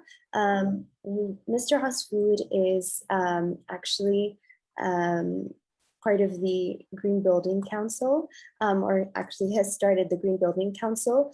I personally am super excited for his presentation, and I won't give him too much of an introduction because he will be telling us his story from his perspective today, and I'm super excited about that. Please take it away. Thank you, Natasha, for the introduction. And I think I could share my screen now, correct? Correct, please go for it. Okay. So why do we have a photo of a bird here? And you're talking about green buildings, not green birds. Actually, if I go back to my childhood, this bird triggered something in my life. I was 9 years old and I saw a bunch of those very strange birds in my garden. And I was wondering what it was. So after a lot of research, I discovered that these were parakeets and that had never been recorded in Jordan before. And it was then that I started having my own diary where I wrote the names of the birds that I saw, and I became more interested in biodiversity.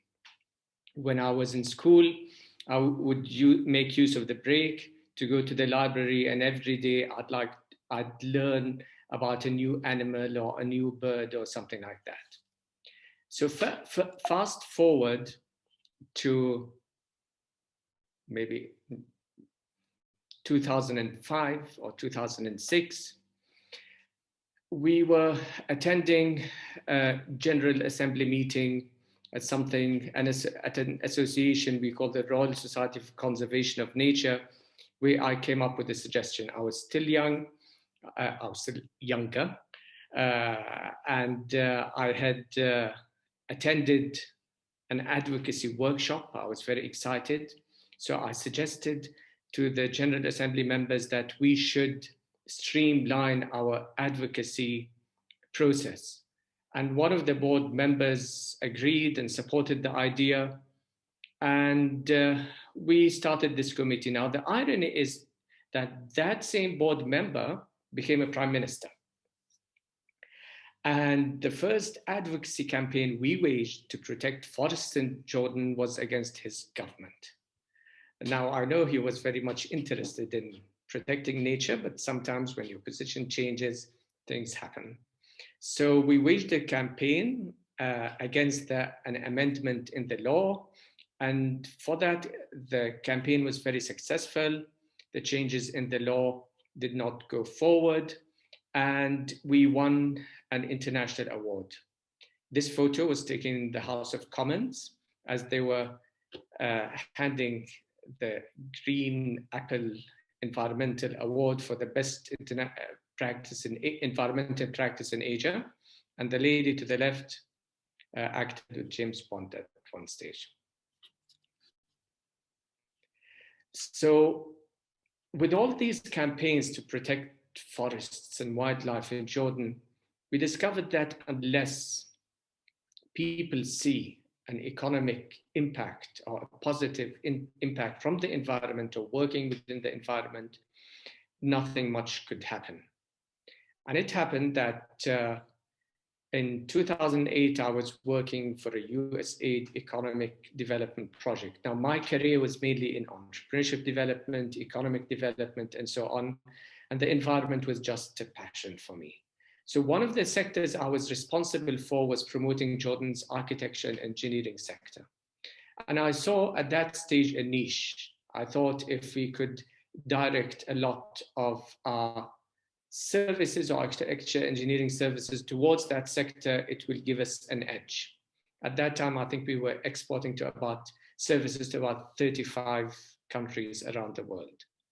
And this is when we suggested creating a Green Building Council. This conference was the Eco-Cities of the Mediterranean Conference. It was organized by the Ministry of Environment at the time, UNIDO, the Greater Amman municipality, and others. And to my left was the Senior Vice President of the USGBC, a great friend who supported us for a long period of time. She became the Federal Environment Executive at the White House, and the guy to my right was the Minister of Public Works and Housing. And at that time, nobody had even heard about green buildings. So 2 months later, I think, I went and joined an international green building conference or event workshop. There weren't many people to call it a conference, in Melbourne in Australia. And these were the representatives of the green building movement at that time. Brazil, the US, the Emirates was the first from the region, Italy, Poland, only a few people. I don't think that more than 13 green building councils even existed at that time. All what we're talking about today was even unthinkable at that time. It was never mainstream. So after coming back to Jordan, I tried to convince others to start a green building council. It wasn't really possible, so we took upon ourselves the initiative to establish the Jordan Green Building Council. There were only 5 of us in the beginning, and we launched it at this event you see in front of you. The guy to my right, Roger, is from the US Green Building Council. The USAID mission director was very supportive of us, and the lady there was a UN representative. And all of this was still very far from being mainstream as it is today. So we founded the Jordan Green Building Council, and our approach was a little bit different. So we looked at it as a non-for-profit company. We did our market research, we did our business plan to ensure penetration. I heard people speaking about the culture and the mindset, and this is what we do to change this mindset. And if you see in most of these photos, it's not one individual. It's a group of people working together. And I think this is an important aspect in creating a green building movement and in the type of work we do. So one of the areas we focused on right from the beginning was education. The team you find here was our educational committee. They were working on developing their own LEED course. It was a LEED 400 course. LEED wasn't even heard of during that period, and a lot of the professionals came from the people we taught or through the activities we had. We also, at that time, All of this, by the way, was non-for-profit. These people, great professionals, were putting their effort and time for free just to advance the movement. We developed a book we called the Lead Gap Analysis. 80 volunteers worked on to compare between Jordanian codes and reality and lead and see, look into ways through which it could be customized. We also worked a lot with schools. I think to change a culture, you need to start in schools.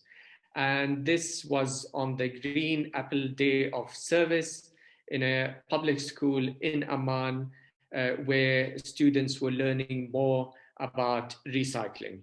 There was a project led by Jordan GBC called the WIRHA. It means recycle it. Now, remember, I mentioned a conference that was held in 2008 through the Greater Amman Municipality and the Ministry of Environment. In 2014, it was now organized by the Jordan Green Building Council.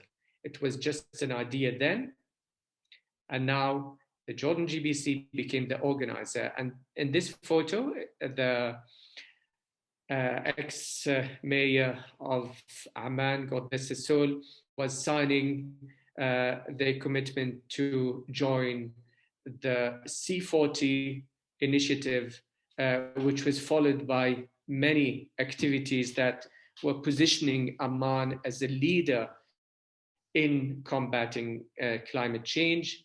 This photo includes also some of the prominent people who were leading this movement in Jordan and abroad. Now, we also never forgot our link to nature, because building on forests, we felt, did not fit within the green building concept, especially when choosing sustainable sites. And this was from a visit made by the chief of the US Forest Service to Jordan, where he visited one of the nature reserves in Jordan. This was also managed by the Royal Society for the Conservation of Nature, whereby we also joined forces and developed an advocacy plan to change the forest law in Jordan in order for it not to allow for investments in forests. Now, that was on a national level. We started then thinking of taking this regionally. This photo was taken in 2010 in Singapore with representatives from Jordan GBC, Qatar GBC, and Emirates GBC, where we signed an MOU to establish the MENA network. We only had 3 green building councils at the time. And in 2012, in Amman, we had already 15 green building councils representing the green building movement in the Middle East and North Africa. Now, having done that on a regional level, we started joining forces on a global level. This photo was taken in Shamwari in South Africa. And here we were discussing the future strategy of the World Green Building Council. Later, I joined the board of the World Green Building Council, and what started as an idea in a conference in the Dead Sea many years before had become more of a reality, and we had something to share with the world. Now, after that, I became the MENA and Africa head at the World Green Building Council. So from a board member to a staff member. For me, it's never about the title, it's about the impact you create. And I think working with the World GBC as a team member helped me spread the concept of green building councils throughout the MENA region. This was a webinar that was part of several we organized with our regional partner, Majid Al Futim. It took place in Oman, and we were promoting the concept of net zero buildings. So at a certain stage, people hadn't even heard about green buildings. Here we are talking about net zero buildings, and people were accepting the idea more and more. Another workshop we held with Majid Al-Futtaim in Kenya this time. I love working in Africa. It's one of the best places I like to work in, and especially in Nairobi in Kenya, there was huge appetite for this. And we were arguing that to go net zero, you don't really have to invest a lot of money. What you need to be is to be creative, innovative, and maybe change the way you live, the way you study, the way you work. This is the last slide. This was signed with UN Habitat. Now, on a regional level, we started thinking, what is it that we really need? And what is it that we really suffer from? And obviously, it's conflict. So there are so many conflicts in Syria, in Libya, in Sudan, in Yemen, in Iraq.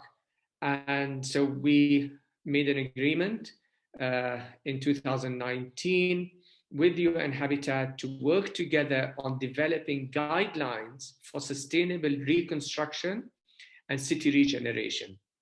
And I'm very proud to say that we have now developed these guidelines through generous support from the European Bank for Reconstruction and Development. And we are in the final stages of publishing them. We hope to be able to do that in October this year. A lot is going on. I just wanted to give you a glimpse into how it all started and where it ended up. And I would be happy later to answer any questions that anybody might have. Thank you, Natasha. Thank you, Mr. Asfood. And just to speak a bit about this panel, I'm very excited to hear from all of our panelists in regards to the work that they've been doing and either raising initiatives in regards to building sustainably or all the work that the Green Building Council has been doing. So thank you so much for that, Mr. Asfood. I'm gonna head over to Ms. Holly and introduce her. Ms. Holly Chand has spent over 20 years leading built environment sustainability projects that span governmental and commercial zones, including world-class sporting facilities, with retail and luxury, schools, hospitals, hotels, etc. She has recently returned to the US, having spent 12 plus years working in the Middle East. Unfortunately, we lost her expertise, but it's okay. She has joined the Google Land Lease, where she is a director of sustainability on the Google Development Venture. Holly, please take it over. We'd love to hear from you.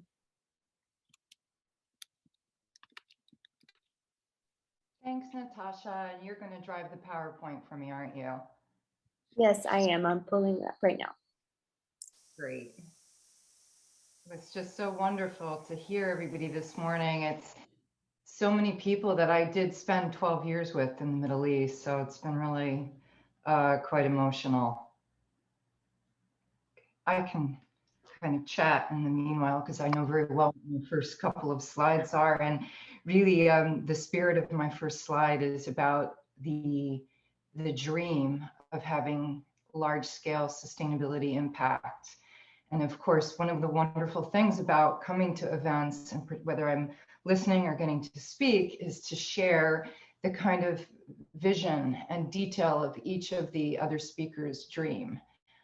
Because all of this stuff does really start with a dream of better communities, of opportunities for reducing carbon, preserving water, having circularity for waste, of course, increasing biodiversity, which is such a fine art in the Middle East. Anyway, just so much joy this morning of getting to experience all of your, the facets of each of your dreams. So I have the privilege of being in this industry. This is not the first industry that I've been in that is focused on dreams, but I am very passionate about this industry because it really does, real estate development, particularly large scale sustainable development, does have the opportunity to change lives. And of course, happy Mother's Day, Mother Earth, to preserve our planet. So I'd like to just tell you a little of my background of how I got on this journey and this very joyful career that I am in right now. Next slide, please. So interestingly enough, my journey really started at the Graduate School of Design, where I had this amazing fortune because I initially followed someone else's dream. My husband was taken as a student at the Harvard Kennedy School, and I made a very bold decision at the point to leave my interior design business behind and go with him. And I kind of knew that I was going to have opportunities to nurture these seeds of real passion that I had put into my business about sustainability, particularly focused on health and well-being in this environment. And at the time, it was wonderful because as a partner of someone at the Kennedy School, you could audit classes at the Graduate School of Design, where I had this amazing fortune to meet Professor Spiro Palalis, who became my first mentor, along with Dr. Jack Spangler, who was my second mentor and really launched me into my career into sustainability.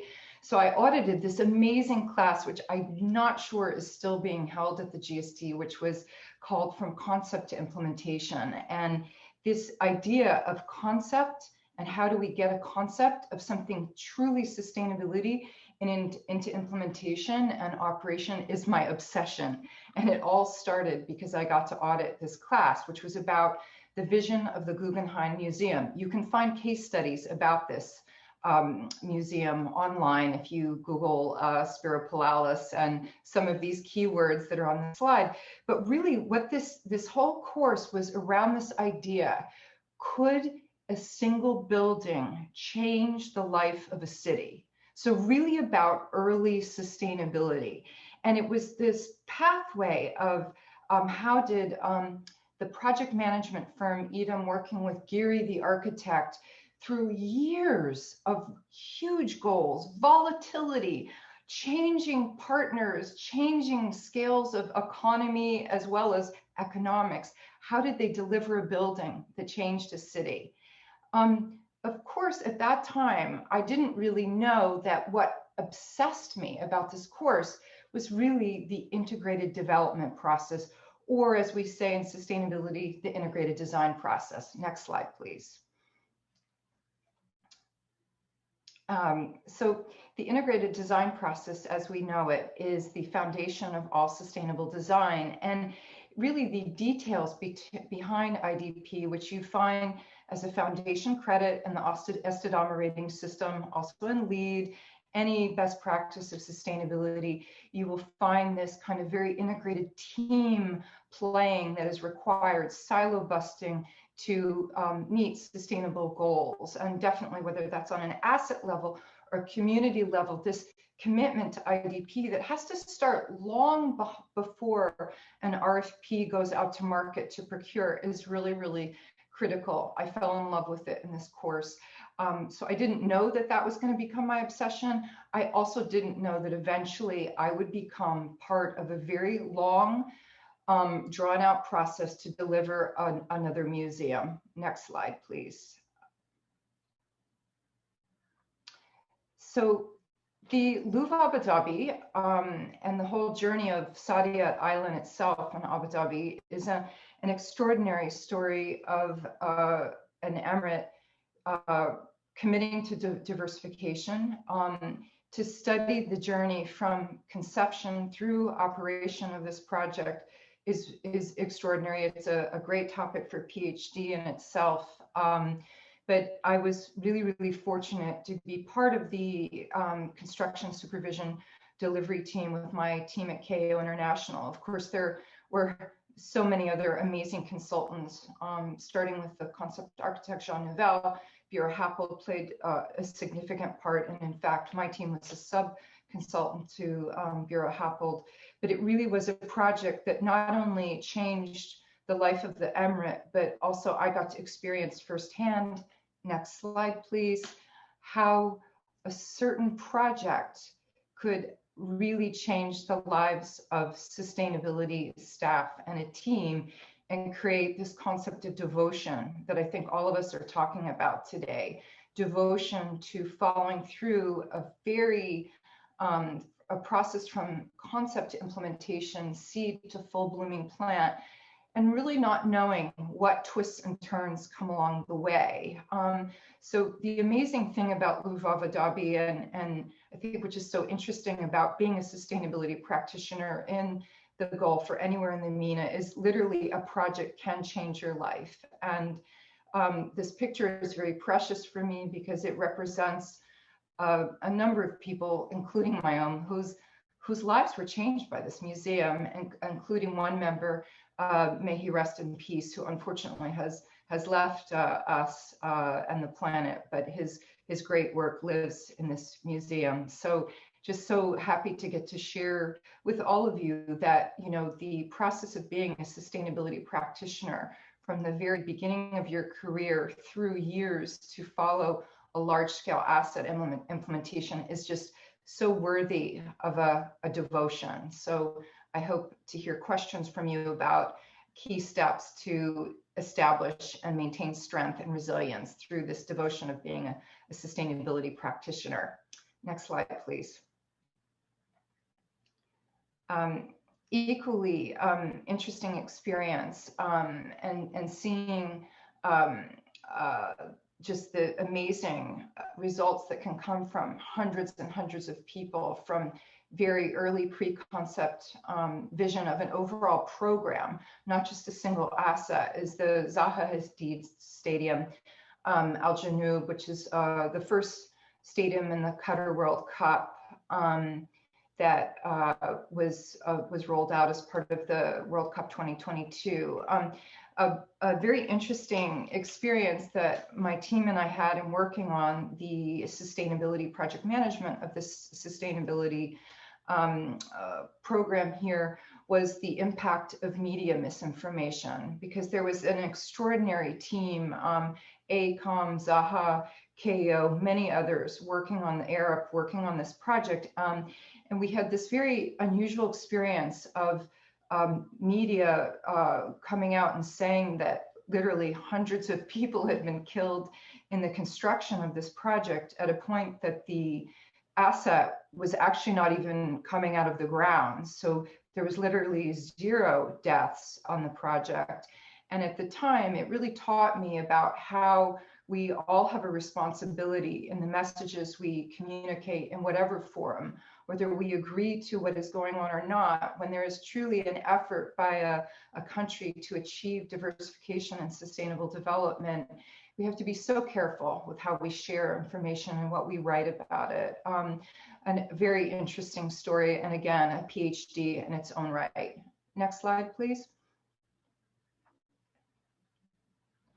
My last example, another large-scale program, and it was so interesting to hear other speakers today touch on the expo, because so many of us who are specialists in the Gulf in particular have worked on this. Raj Patel, former of KO, was the architect of the Expo Village for Dubai 2020. So this was a key, at the time that it was conceptualized, was meant to be a key housing facility for the expo, and as such had an incredible focus on time, cost, and reputational risk, like all of these projects that I've mentioned today. And so it had a really unique program management approach to how the overall asset was developed, similar to the World Cup and to the Louvre. Very detailed integrative development and design process from in horizontal infrastructure into the interdependencies at an asset level. Next slide, please. So from these three key projects, and I have had the good fortune to work on quite a few more, but because of NDAs, I'm going to just leave it to these three. But the lesson that I took away that I hope to share with the students is that when you work on these amazing large-scale opportunities that are so unique to the GCC and honestly do not exist in many other places in the world, the thing that you take away from it is that that if we want to preserve the power of a green building, you cannot look at a single asset. You cannot take the approach for scalability at the beginning of the green building rating and thinking it's going to really create you know, a holistic integrated process. So this understanding of program management and what that means for business has become something that has really defined the more recent years of my career. Next slide, please. So go ahead to next slide, thank you. So the program management framework, how it differs from project management, is really that we address a program as a much longer span, that we know that there is not going to be a uniformity of project teams, that there's usually going to be a lot of volatility in terms of time, cost, issues of reputational risk, and a program is a bit more flexible than a project schedule. Typically, a project has a distinct beginning, middle, and end. A program is a little broader and doesn't necessarily assume that we can nail down specifics to key milestones and activities. But through having a vision at the front end of a program, we're able to give clarity to practitioners about what our sustainability goals are, really focus on ways for having economic value creation, integrating that, being strategic in the integration, looking for scales of economy, having a real clear kind of sense of direction of what are key performance indicators that we're going to focus on, and also how are we going to have performance quantification within the program. Next slide, please.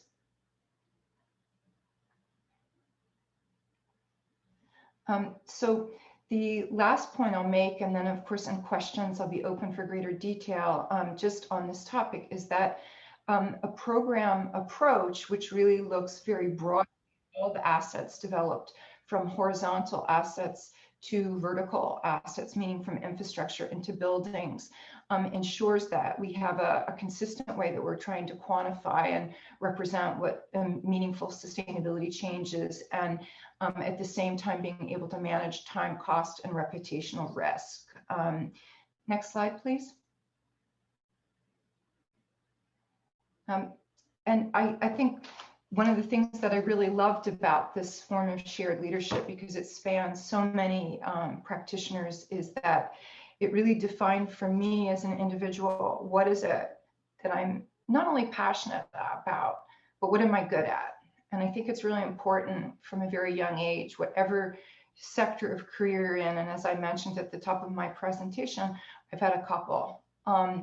It's really good to know what value you bring to an event. What value do you bring to a program? What is your mission, your purpose, and your service? What is your devotion, as I've said before? And for me, I'm really good at getting sustainability a place at the table.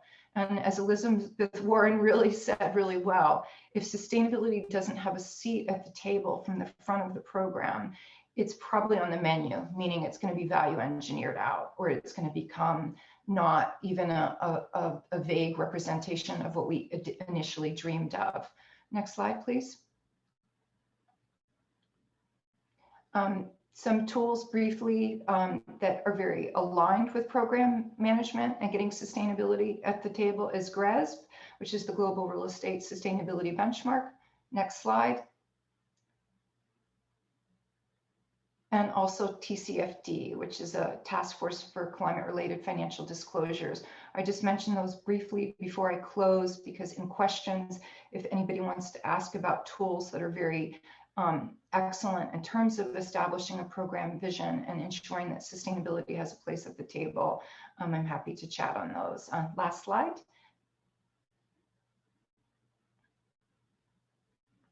So just thank you so much for listening. And this picture on the left is a hyper-native little plant that I took a picture of in Riyadh in 2010, which was where I began my journey in Saudi, specifically. On the right-hand side, it's a little bit more of the Louvre. Desert flowers, they come in so many different forms, whether they're actual biodiversity or projects or people or journeys. So I really encourage you to take time in your career for desert flowers. And thank you so much for listening and letting me share some of my own journey.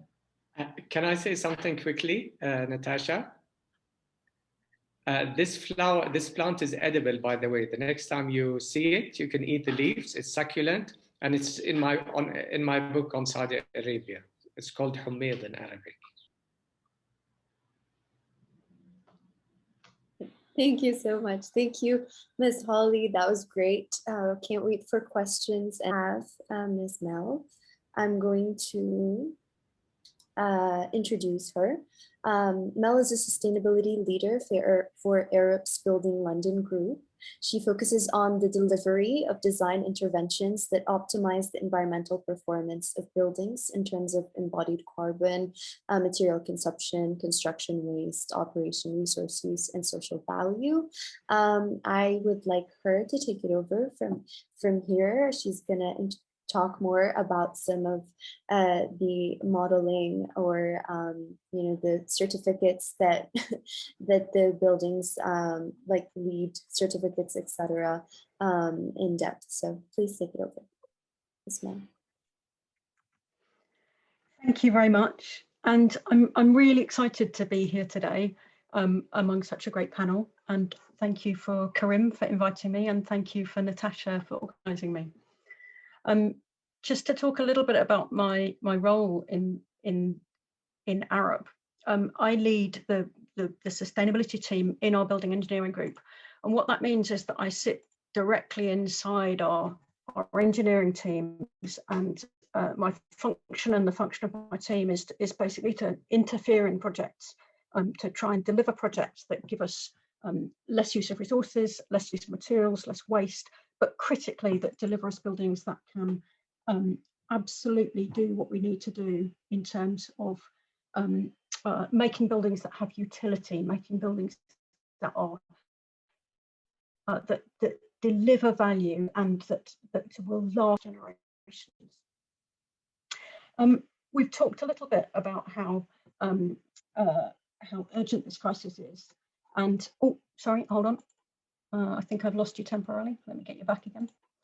We've talked a little bit about how urgent this problem is, and I just wanted to highlight here that when we design buildings, we are very much driven by the reality of the change in the climate that we work in. We design buildings to be able to meet our brief, and we design buildings to be able to function, but typically we design them to function to the situations and the realities that happened in the past, not in the future. And our world is changing in ways that we absolutely need to be able to reflect in the design that we have. In order to be able to do this, oh, hold on, we've got somebody else in there.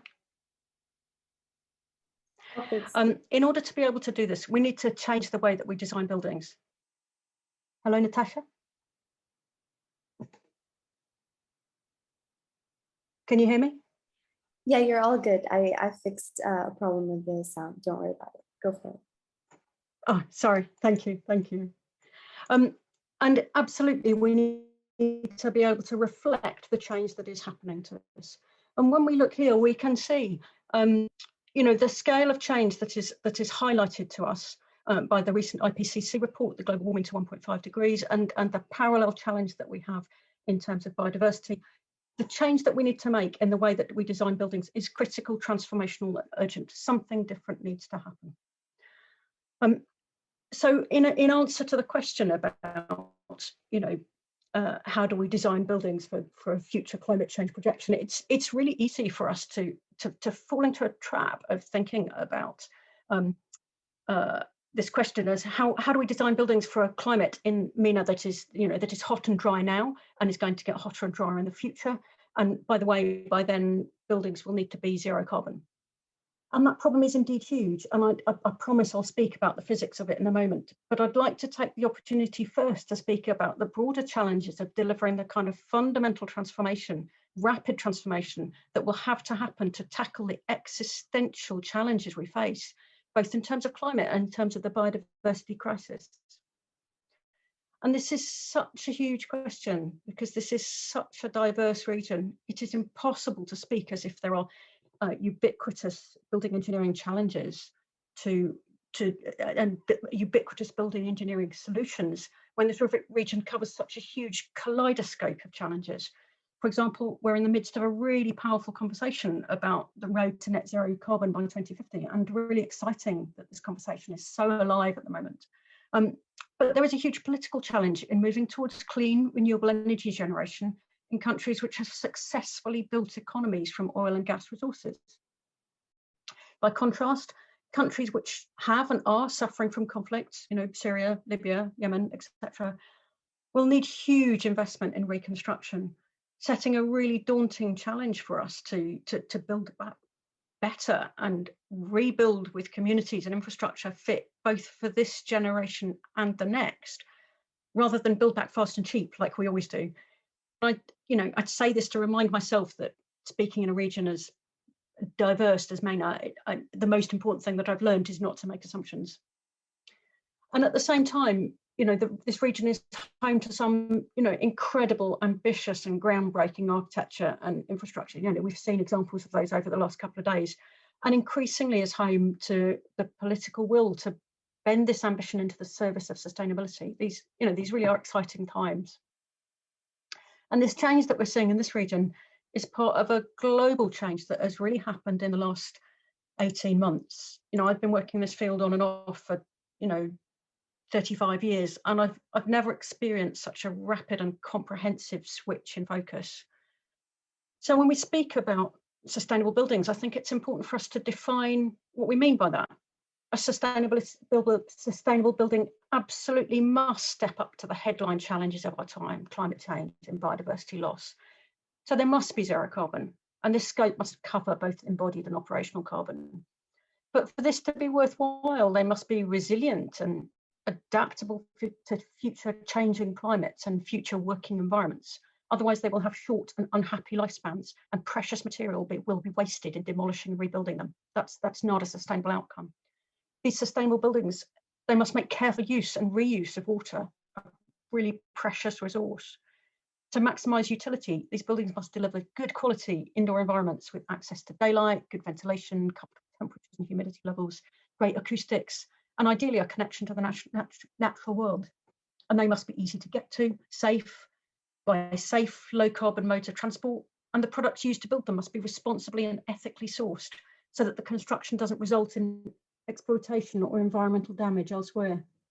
There are so many things to think of, and we cannot allow ourselves to be content with partial solutions to these hugely challenging problems. The projected impacts of climate change have been set out by previous speakers, so I'll just touch here on the key physical challenges that are already happening and are projected to happen more so over time. And this matters because when we design buildings, we need to know the environments in which we are designing to. And at the moment, as I said, we design to the conditions of the past, and the future is going to be different in ways, some of which we can guess at and some of which we don't know enough about yet. The key elements across this region, absolutely, water scarcity will become more intense, the regions of extreme heat will become hotter, flash flooding is going to continue to be an issue, and air quality is such an important issue. We don't talk about it enough. We cannot deliver cities if people can't breathe in them. So absolutely, when we talk about the design of buildings, we have to talk about buildings that are going to step up to those challenges because their lifespans are and should be at least as long as mine. Frameworks like the United Nations Sustainable Development Goals can really help us to understand what individual building projects need to do in order to contribute to this wider vision. What do we collectively want the world to look like, and what's important to us? These can help us set the brief and the course for a project and help us to address sustainability at its full breadth. And of course, in the background, the power of the Paris Agreement is that it acknowledges the responsibility that every nation has to contribute to stabilising climate as far as that may be possible. But one of the particular challenges that we face in the built environment is that it takes time to conceive, to brief, to design, to construct, to operate, and to eventually demolish buildings, and years even in the design and construction stage, and hopefully in operation at least decades. So we need to be able to design now in order to make sure that those buildings are adaptable to that future climate and will still be great buildings to be in an unknown future. And at a more granular level, when it comes to project delivery, building-specific assessment and certification schemes can be immensely valuable tools to help project teams navigate this complexity, define minimum performance required for key parameters, and assign responsibility for incorporating sustainability strategies and measures into the design. And of course, in an ideal world, these two layers complement each other. A broad vision like the UN SDGs can be used to define sustainability outcomes, and a certification scheme like LEED, Estadama, etc., can be used can be shaped to deliver these outcomes in practice. So I'd like to speak now about a couple of examples of projects where we've used tools like this to try and optimize sustainability outcomes on projects. But the first is very much an older project. This was part of my life for a long time. I started working on the competition for this project in 2008, and I really recognise Holly's word of devotion when talking about project delivery over such long timescales. They really do change you when you work over periods of decades on a single project, and they become part of how you think about the world.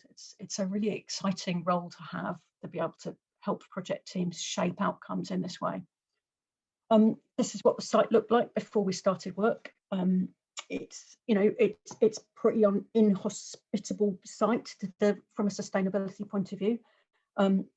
That is what makes it a pretty exciting challenge. From a biodiversity point of view, this was the only site I've ever worked on where the ecologist at the beginning of the project described the site as sterile, which isn't a word I'd come across in an ecology report before.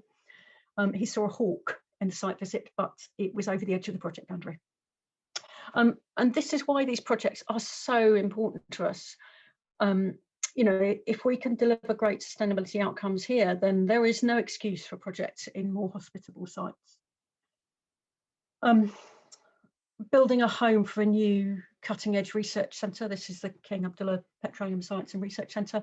Obviously calls for some world-class architecture, supplied here in abundance by Zaha Hadid architects. I was lucky enough to work on this project with a hugely inspirational Dewa Kang, who's passionate about sustainability and at the same time really uncompromising about his architecture. As a footnote to the brief for this building, the client asked for LEED Platinum. It's an audacious target as a headline, let alone as an afterthought. It was literally, the brief literally had a three-word line in it saying achieve LEED Platinum. Pretty challenging on every front, I would say. Temperatures range from -2 to +48, with dust storms and droughts common. And all of the climate change projections that we have for the future are sending these numbers towards more extreme. So how to address this? In this extreme climate, our energy target was to reduce consumption by 40% below the baseline of ASHRAE for 90.1. That's a pretty tough target to achieve. And we knew the only way to get there would be to start work on the energy strategy right from the outset. So here are some really early sketches from the architect. The sketch shows how the architect envisaged courtyards aligning to cooling spring winds, but protected from the incoming sun. An early modelling that we did told us that what we already knew, the dominant energy load would be cooling. So we set the building out to maximise protection from overhead sun. But already we're talking balance.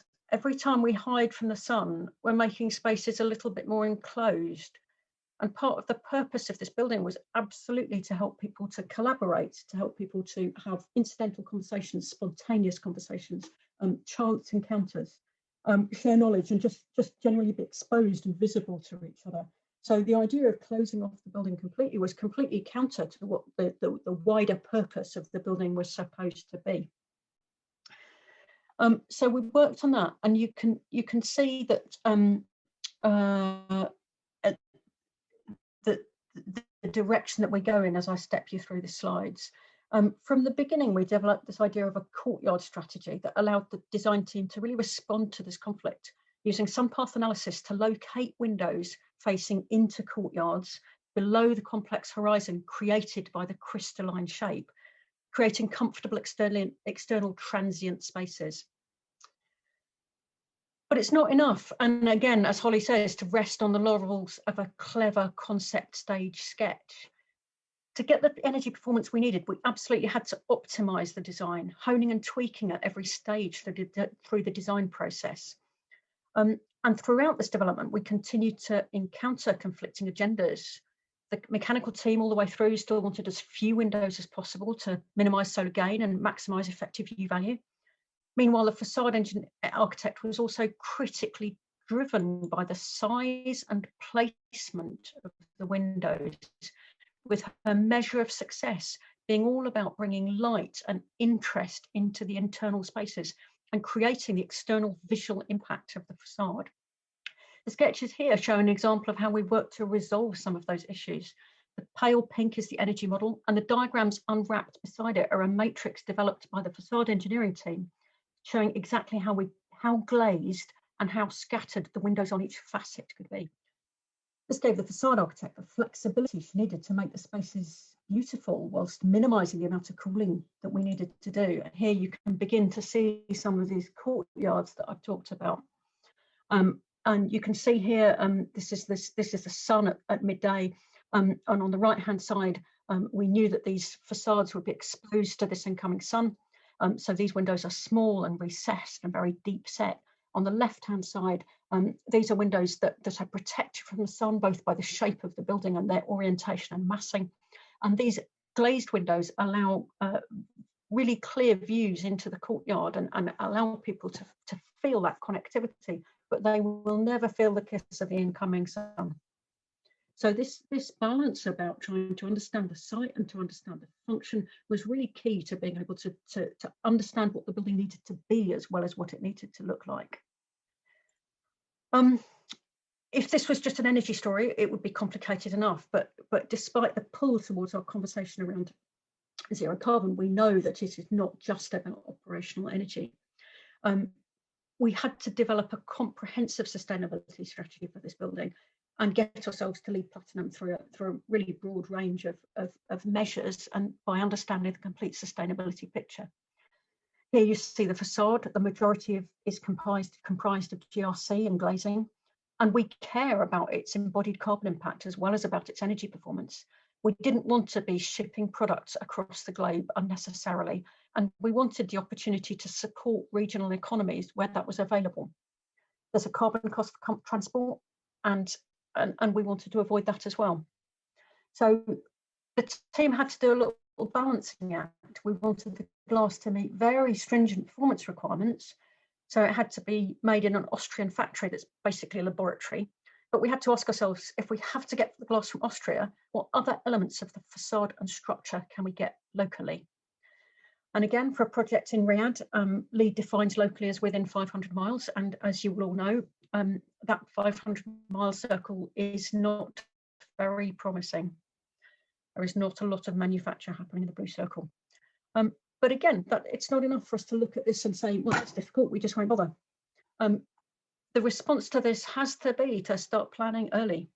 We had to get a watertight procurement strategy nailed into the specification, because by the time it got to site, it would be too late to start investigating local sourcing opportunities.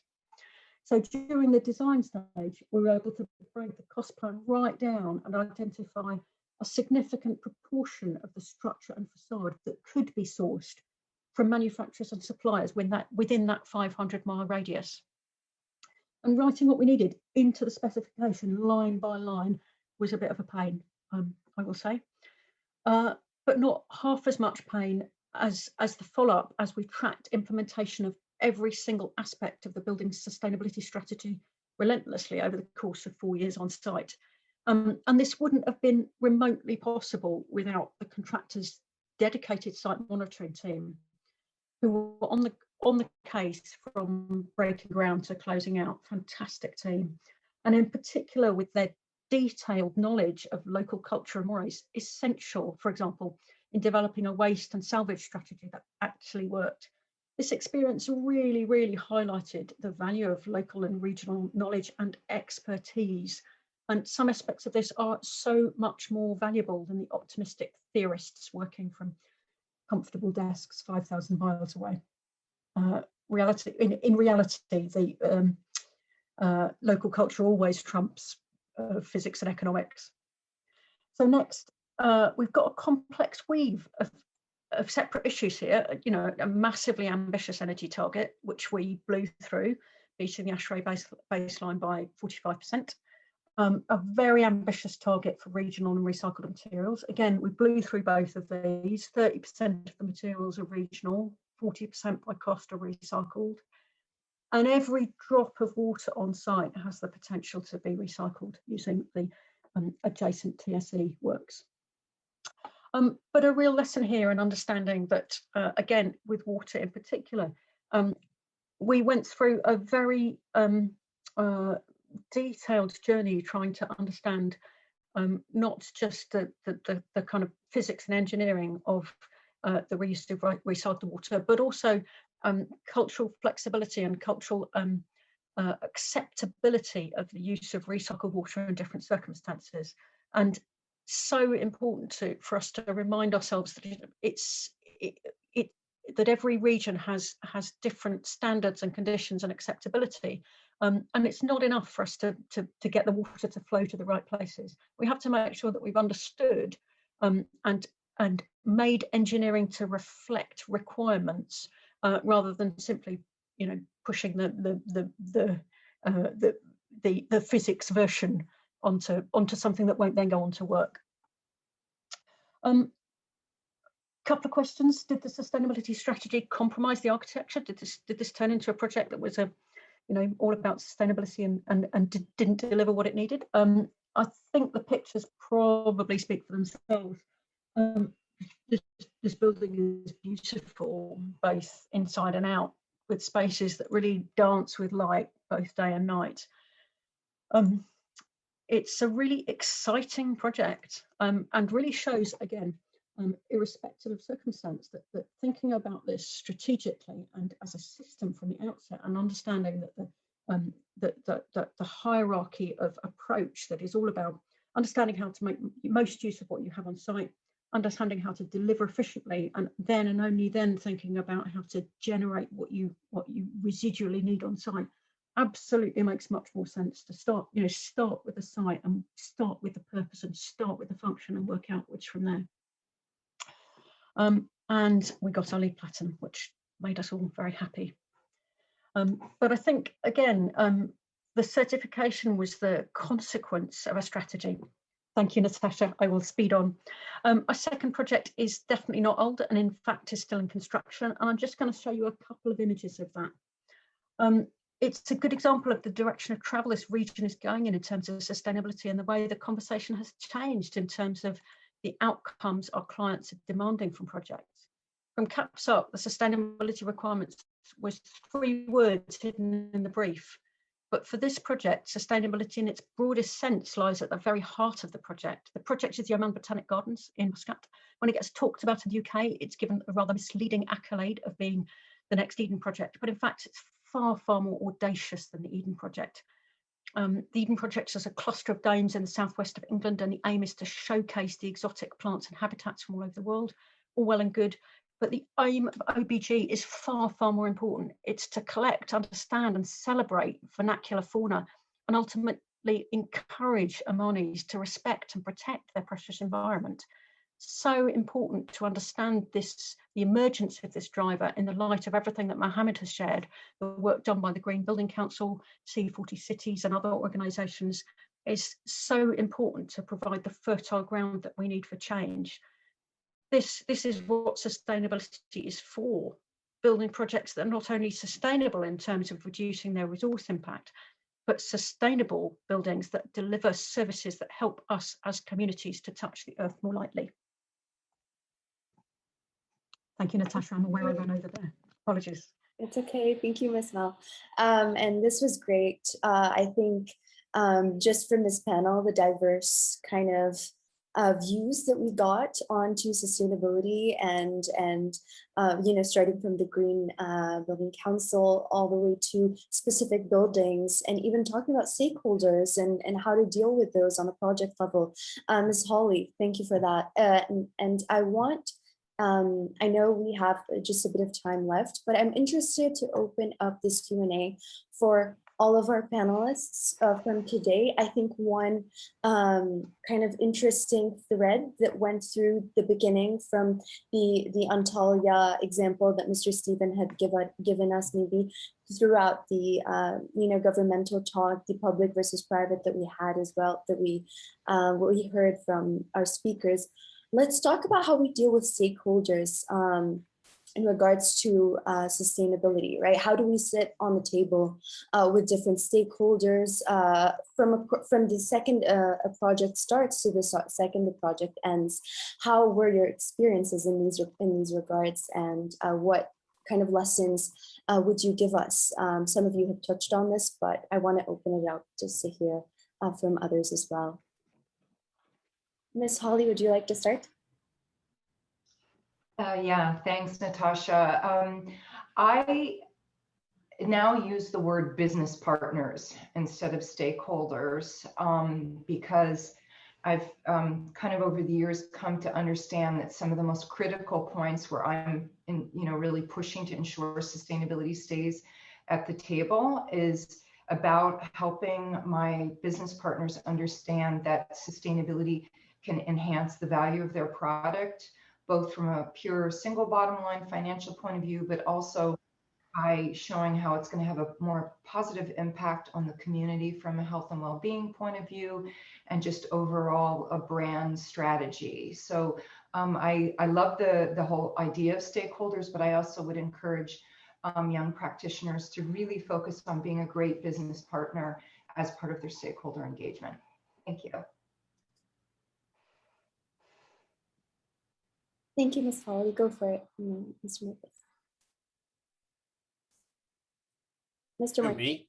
Yeah. Yeah. Your hand. But I think also, now with a lot of data analytics being presented, there is a way of being more, again, analytical about engaging stakeholders and demonstrating some of the more concrete benefits to a lot of decisions that get taken right now. And I think that's a very exciting new tool that designers and urban planners have to support their agenda or the agenda. Thank you. Mr. Mohammed. Yes, I think the whole green building movement is about democratizing our approach to design by involving everybody in the process right from the beginning. And I think one important aspect is looking into the needs of the tenants themselves, because what happens is in many cases we assume that if we build to green building standards, then people living, working, or studying in these buildings will have some sort of green culture. But what happens in many cases is that doesn't usually work. So even if you have the greenest building, if you do not make sure that the people within these buildings are acting in a sustainable manner, it does not mean much. So that was the point.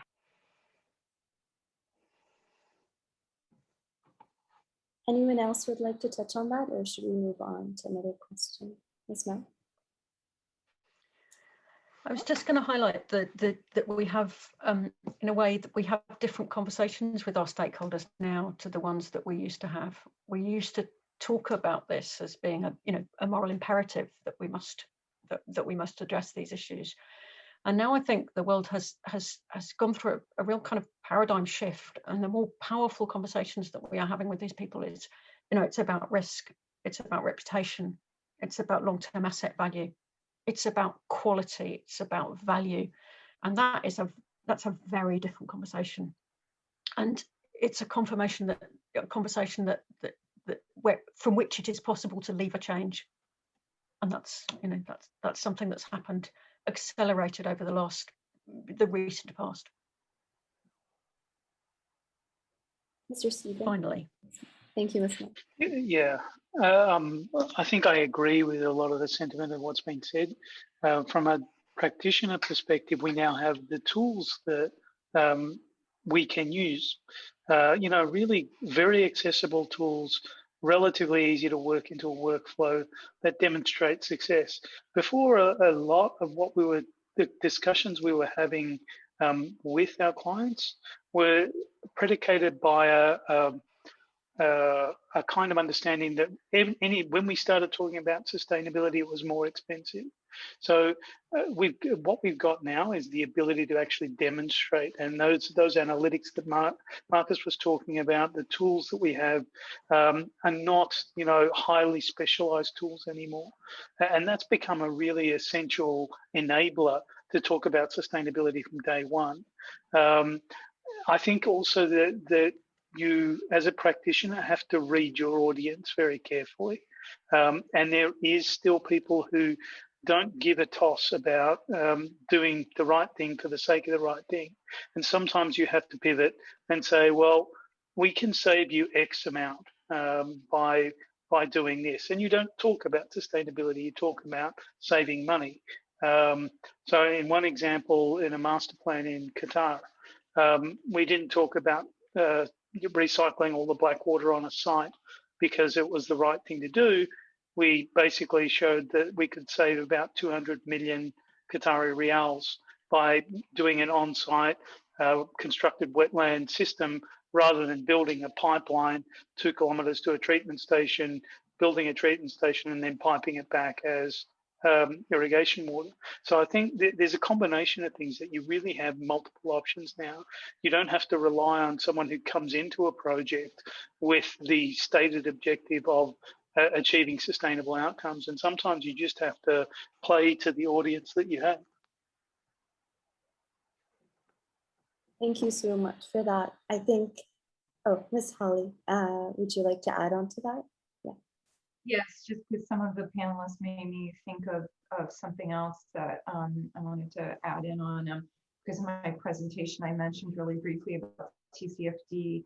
TCFD is totally a tool that is addressing stakeholders who are investors, and particularly investment funds. And when we talk about large-scale change, leveraging climate data to look at how climate-related risk assessments can help inform stakeholders of the importance of really designing resilient communities. It's a level of engagement that, although it takes a while to get comfortable using it, I think it's really, really powerful because it is connecting that thing of big business with climate-related risk, with transformational risk in terms of transition of carbon, the cost of carbon. So just would encourage people to consider that, young practitioners. Thanks. Yeah, I just want to add to that. We're working with a lot of ESG metrics, environmental, sustainable, and governance goals to kind of model some of the impact developers are having on the communities as well. And as we've seen, there's been a lot of really large-scale developments, including one by Google, Quayside, which went belly up. And I think a lot of that had to do with not understanding community responses to a lot of top-down projects. So now that we're witnessing a lot of this, we can model them and we can understand a lot of these engagement processes in a much more nuanced way that helps us guide or promote more collaborative strategies to getting a lot of these very large scale developments done, which are happening. I don't know if anyone's following also Hudson Yards. I mean, it's becoming a real challenge to make that project work financially. And there's a lot of real exuberance around the project early on, which is now catching up. And it's quite interesting to see how financial markets or especially impact investment funds are going to start reacting to a lot of the kind of new post-pandemic developments that start taking place. Thank you for adding that. I think throughout your conversations today, even your presentations, a lot of you are in a way talking about driving change, right? Even if not, directly saying it on the table, you are in a way trying to either work on sustainability as practitioners, trying to bring it to the table, as Ms. Holly has mentioned. So how do you see yourself as a driver of change, I would say, in this regard? And what would you tell students like ourselves to do to become also drivers of change in your respective fields? Yeah, so I want this to be kind of like a wrap up, right? An inspirational wrap up for our incredible two-day conference. And I would like to thank you all for your incredible, again, contribution. Ms. Mel, would you like to start? I think this is such an interesting question, Natasha. And for me, I think about this a lot. And I think we have a real responsibility to provide a vision, to set out a vision of how we want the world to be, of how it's going to be great if we make this change, how the vision, how what we're trying to change to is appealing and attractive. We're not trying to make people stop doing things and not do things. We're trying to build a future that is better and is going to be better for us and our children and our children's children and the planet. And I think shifting the dialogue so that we talk about what the vision is going to be like if we do all this is the only way that we can inspire the kind of really frightening, risky change that we're asking people to do. That's what I think. Thank you, Mr. Muhammad. Okay, so the purpose of my presentation was to highlight this, but I would add and say that number one, you cannot do it alone. You should always be part of a community that cares. That's the first thing. The second thing, I think, is when you take upon yourself, when you take a new project or you try and look for a new job, think of impact and think of values. And think of where you want to serve and where you want to work. Because the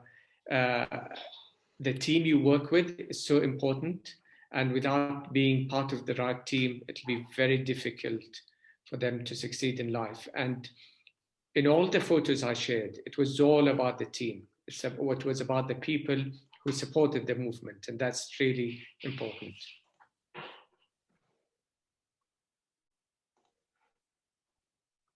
Ms. Holly, thank you, Mr. Ahmed. I would encourage everybody to define for themselves what it means to play a long game, to really understand that these kind of changes are epic. And what does it mean for you to have resilience, to persevere? For me, I really take one day at a time, but I also have a really epic dream.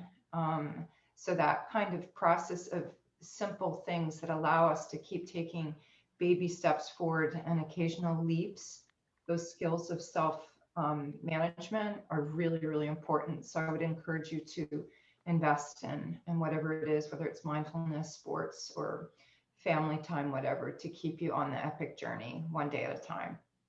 Thank you. Thank you, Ms. Holly. Mr. Stephen. I'd echo something very similar, and that is push until you fail and embrace failure, because I failed 20 times before I succeeded once. And I feel, you know, it feels far more rewarding having tried and failed than it never tried at all. And it's an old maxim, but I think it holds. And as a young professional, it really does matter that don't look for people to invite you to push the boundary. Just keep pushing. You'll get told when you reach the boundary, and you'll sort of draw back and try again next time, and you hone that skill. It's like any other skill, that it needs practice, and you just got to keep on pushing, and eventually you'll get there. Thank you. Mr. Marcus?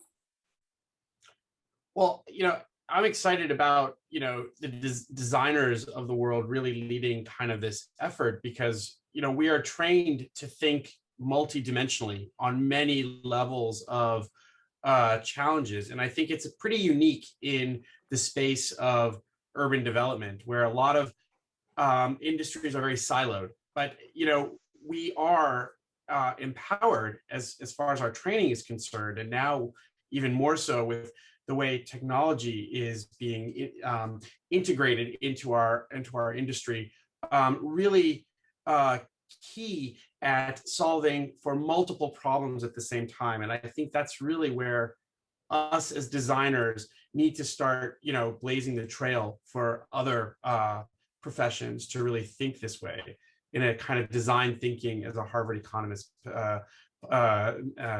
coined the phrase, you know, in a design thinking way, not in a siloed or highly structured way. And that's what I'm really excited about for graduates moving forward. Thank you. Mr. Muhammad, would you like to add anything before we wrap up? Yes, one general comment. When Marcus mentioned design thinking, I immediately thought appreciative inquiry, and then this reminded me of a professor that taught me during our positivity master's program. So she said initially, when the mobile phones were still very simple, she used to write "be positive." Then she thought that was too jargon. She said, instead, be open. So there's always a different way to doing things. Be open to that. Be open to new ways of doing things, new ideas, new thoughts, new technologies. The world is changing. We cannot continue doing things the way we've done them in the past. So her name was Barbara Friedrichsen, and I suggest that you read her books as well. Very interesting. Thank you so much. On that note, I would like to again thank every single speaker that joined us today for your insightful presentations, your inspirational work, and I hope that, you know, not only the people that have joined us today, I will share this recording with our school and all the students that currently have finals and weren't able to join. They will be watching this and thanking you for your time and for the efforts that you've put into joining us and into this conference. I'd like to also thank Karim one last time, and Carboun for his time and for the efforts of Carboun and Ms. Hajar within Carboun as well. Yeah, that's it. Let's wrap up this conference. Thank you all again. I hope you have a great morning, day, night, and I hope to see you all soon, physically, if possible. Have a wonderful day. Bye. Thank you. Bye-bye.